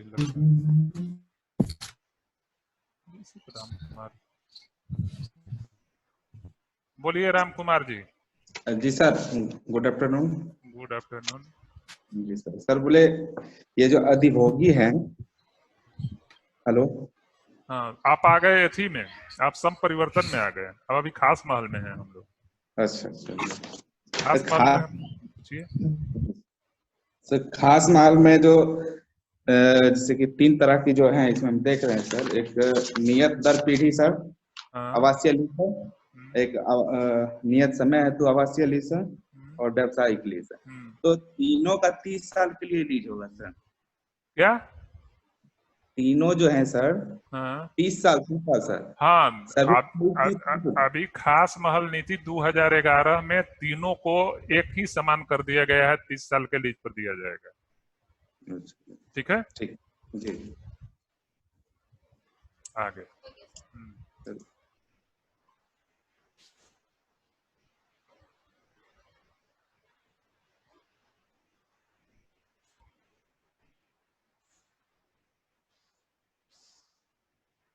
नहीं।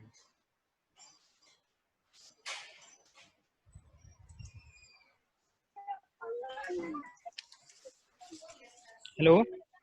हाँ बोलिए शत्रुघ्न जी, बोलिए। Hello sir. हाँ बोलिए। सर हम ये पूछना चाह रहे हैं जैसे कि ना कि कोई कृषि भूमि है, जैसे हाँ। बाद में जैसे लोग जैसे अपने घर के आसपास जैसे कोई गोदाम बना लेते हैं, जैसे और क्या कहते हैं कोई दुकान खोल लेते हैं, तो हाँ। उसके बाद क्या उस पे जैसे लगान का निर्धारण किस हिसाब से किया जाएगा? नॉर्मली जैसे लोग करते हैं ऐसे। क्या क्या क्या बोले सर? जैसे नॉर्मल पहले कृषि भूमि होती है, उसके बाद लोग जैसे दुकान बना लेते हैं अपने घर बना के या गोदाम बना लेते हैं, तो वो एक तरह से उसका व्यवसाय भी हो जाता है। तो उस पे हम लगान किस हिसाब से लगाएंगे? क्या उस पे कुछ पहले तो उन्होंने गैर कानूनी काम किया है। हाँ जी। ठीक है ना, तो पहले उस सम परिवर्तन में जाएंगे, एसडीओ के यहाँ उनको आवेदन होगा, उनका सम परिवर्तन होगा, उनका रेंट वही फिक्स होगा। अच्छा जी सर। ठीक है, उन पर दंड भी लगेगा। हाँ, मतलब एक तरह से गैर कानूनी है सर ना ये फिर। बिल्कुल। अब आप लोग बोलिए, सम परिवर्तन में ही पूछिए, छोड़िए अब खास महल को, इससे क्वेश्चन पूछिए।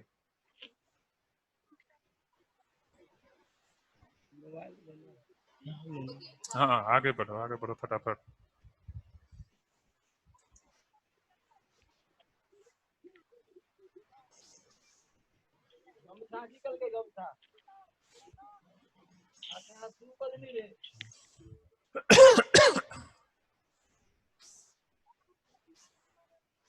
बोलिए नवाब साहब। सर मैं ये पूछना चाह रहा हूँ सर कि जो दियारा की भूमि है सर, हाँ, वो किस हिसाब से भौगोलिक दृष्टिकोण से किस हिसाब से तय किया जाता है कि ये दियारा की भूमि है? और समांतर ये नदी के किनारे की भूमि को दियारा की भूमि कहते हैं। तो वो भूमि जब भी होगी वो नदी के किनारे ही होगी? हाँ, दियारा की भूमि जनरली नदी के किनारे ही है।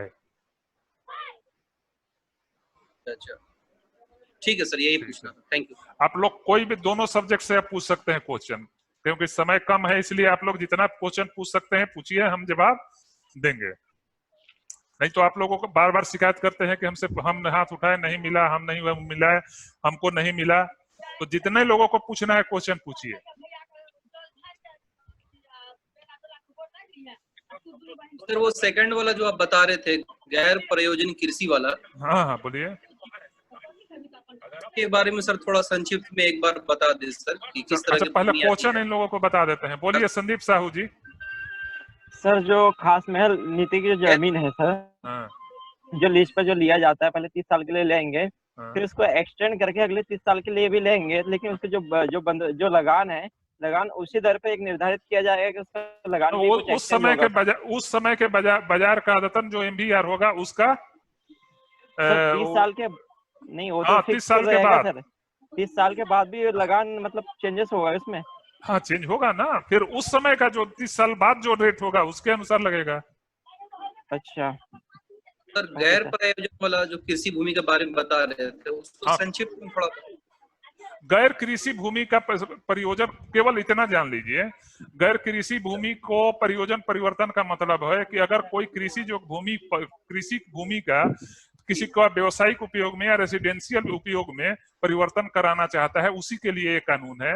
उसमें है कि 10% शुल्क जमा करके आप अगर कृषि भूमि को आवासीय भूमि में परिवर्तन करना चाहते हैं या व्यावसायिक भूमि में परिवर्तन करना चाहते हैं तो आप उसमें उसको करा सकते हैं।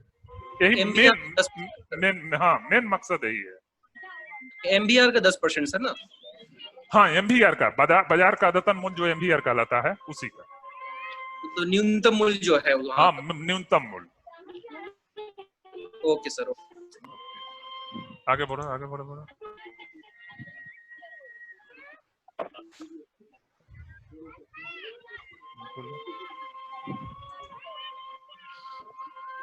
स्टार्ट कर दिए क्या? नहीं हो रहा है तो आगे बढ़ो।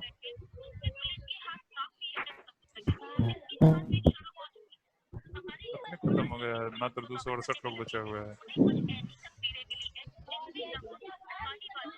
अब आप लोगों को तो कोई शिकायत नहीं है कि हमारा क्वेश्चन नहीं लिया गया?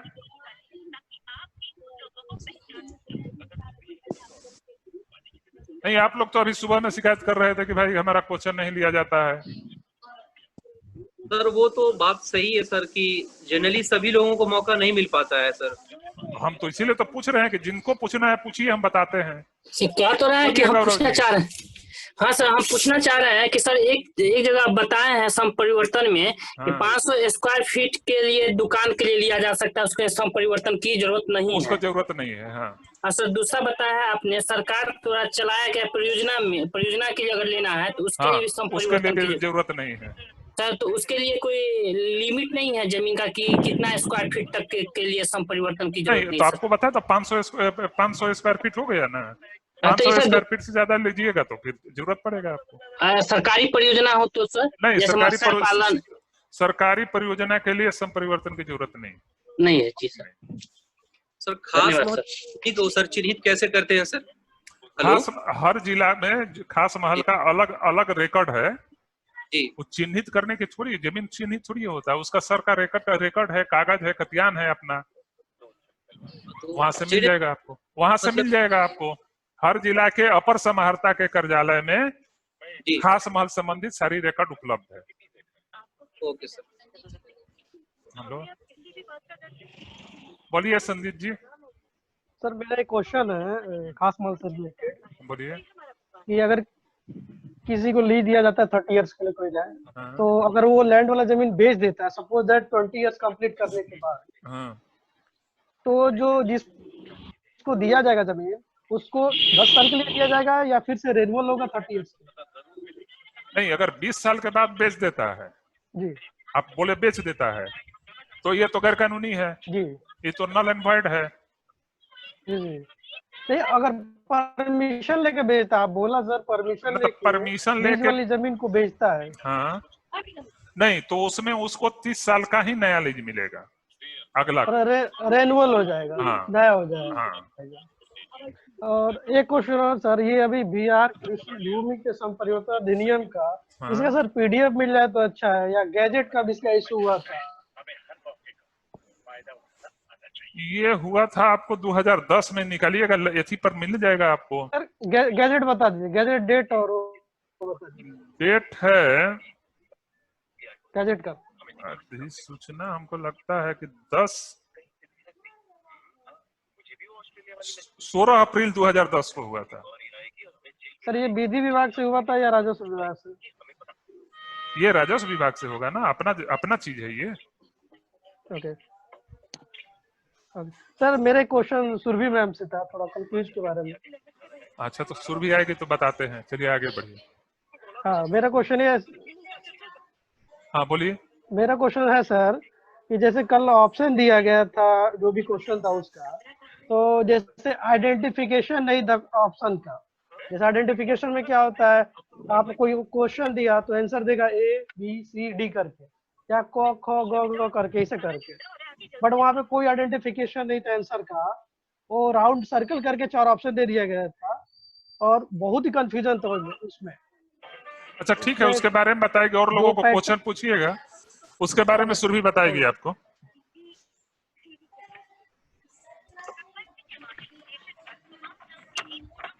हाँ, ये विक्रम कुमार है।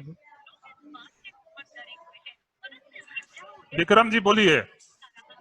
सर ये खास महल भूमि का जो जमीन बंदोबस्ती का प्रावधान किया गया, ये क्या है सर इसमें? पहले बंदोबस्ती शब्द खास महल में मत सोचिए। जब भी खास महल दिमाग में बात आए तो लीज रखिए। अच्छा, ठीक है। खास महल की भूमि बंदोबस्त नहीं होगी, जब भी होगी वो लीज पर दी जाएगी। सर तो इसमें दिया हुआ है खास महल नीति 2011 जो कंडिका 5 के अनुसार न्यूनतम 4 दशकों से कार्यरत सामाजिक, सांस्कृतिक, शैक्षिक, ये मतलब क्या है इसका? वो जो अमेंडमेंट हुआ है वो अमेंडमेंट है कि जो 30 बरस से ऊपर का सामाजिक संस्थान जो है, सामाजिक, सांस्कृतिक और ये संस्थान है, उनको बिना पैसा का, बिना सलामी का लीज दिया जाएगा। उसके संबंध में है, वो लीज के ही संबंध में है, बंदोबस्ती के संबंध में नहीं है। ये बंदोबस्ती किसी भी परिस्थिति में नहीं होगी? किसी भी परिस्थिति में खास महल की जमीन बंदोबस्त रेंट का ही सब, मतलब लीज और रेंट उस पे ये होगा? लीज लीज होगा तो रेंट मिलेगा ही। रेंट मिलेगा, ठीक। हाँ,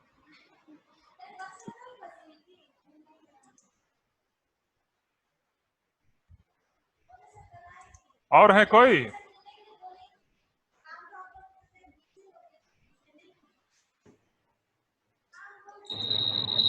बोलिए सत्य प्रकाश राय जी। सर नमस्कार सर। नमस्कार सर, मेरा कहना है चौर भूमि क्या है सर? चौर भूमि, चौर देखिए, पुराने गांव में अगर जाइएगा तो जहाँ पानी लगा रहता था ना, पानी बहुत सारा क्षेत्र में बरसात में पानी लग जाता था, जहाँ खेती वगैरह नहीं होती थी, एक फसल होता था गेहूं वगैरह का, उसी को चौर भूमि कहा जाता था। यानी वाटर लॉगेज एरिया जो होता था, जो वाटर लॉगेज एरिया था वही। एक और मेरा सवाल है सर कि ये बिहार कृषि भूमि सम परिवर्तन में है सर कि वो कृषि जो भूमि है उस पे हम कोई कॉमर्शियल खेती जैसे मछली पालन का प्रोसेस व्यवसाय हम करना चाहते हैं, तो क्या उसमें हम सम परिवर्तन कराना पड़ेगा? जब व्यवसाय करना चाहते हैं तो आपको कराना ही पड़ेगा। वो तो एज लाइक गवर्नमेंट तो मान रही है सर कि वो कृषि के अंतर्गत ही मछली पालन को भी रखा गया है। कृषि के अंतर्गत तब आपको नहीं कराना है, व्यवसाय शब्द लाइएगा वहां पर आपको आ जाएगा।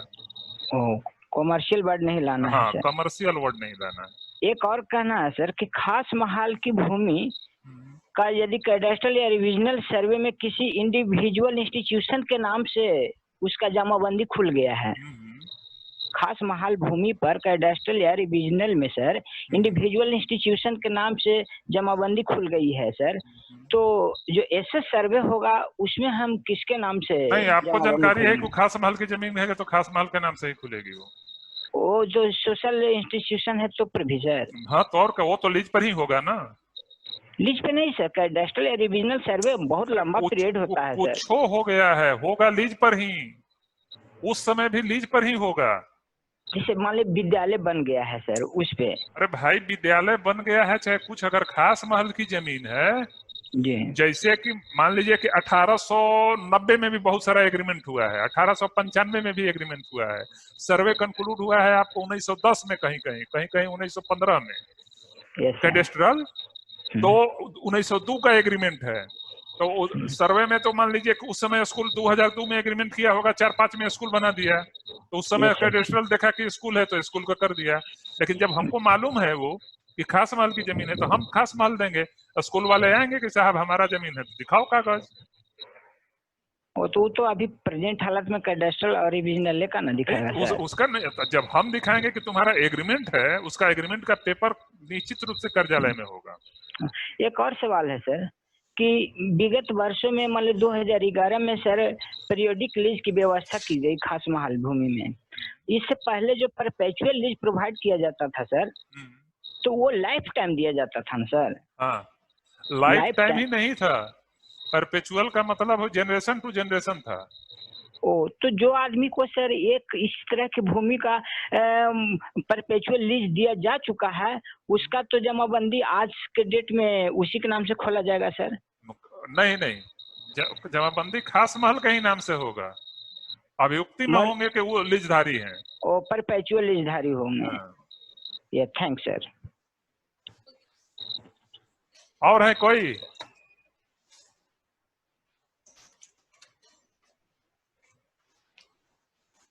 चलो तब हम समाप्त करते हैं। आप लोगों को तो आज शिकायत नहीं होगी कि हमसे हमारी क्वेश्चन नहीं ली गई।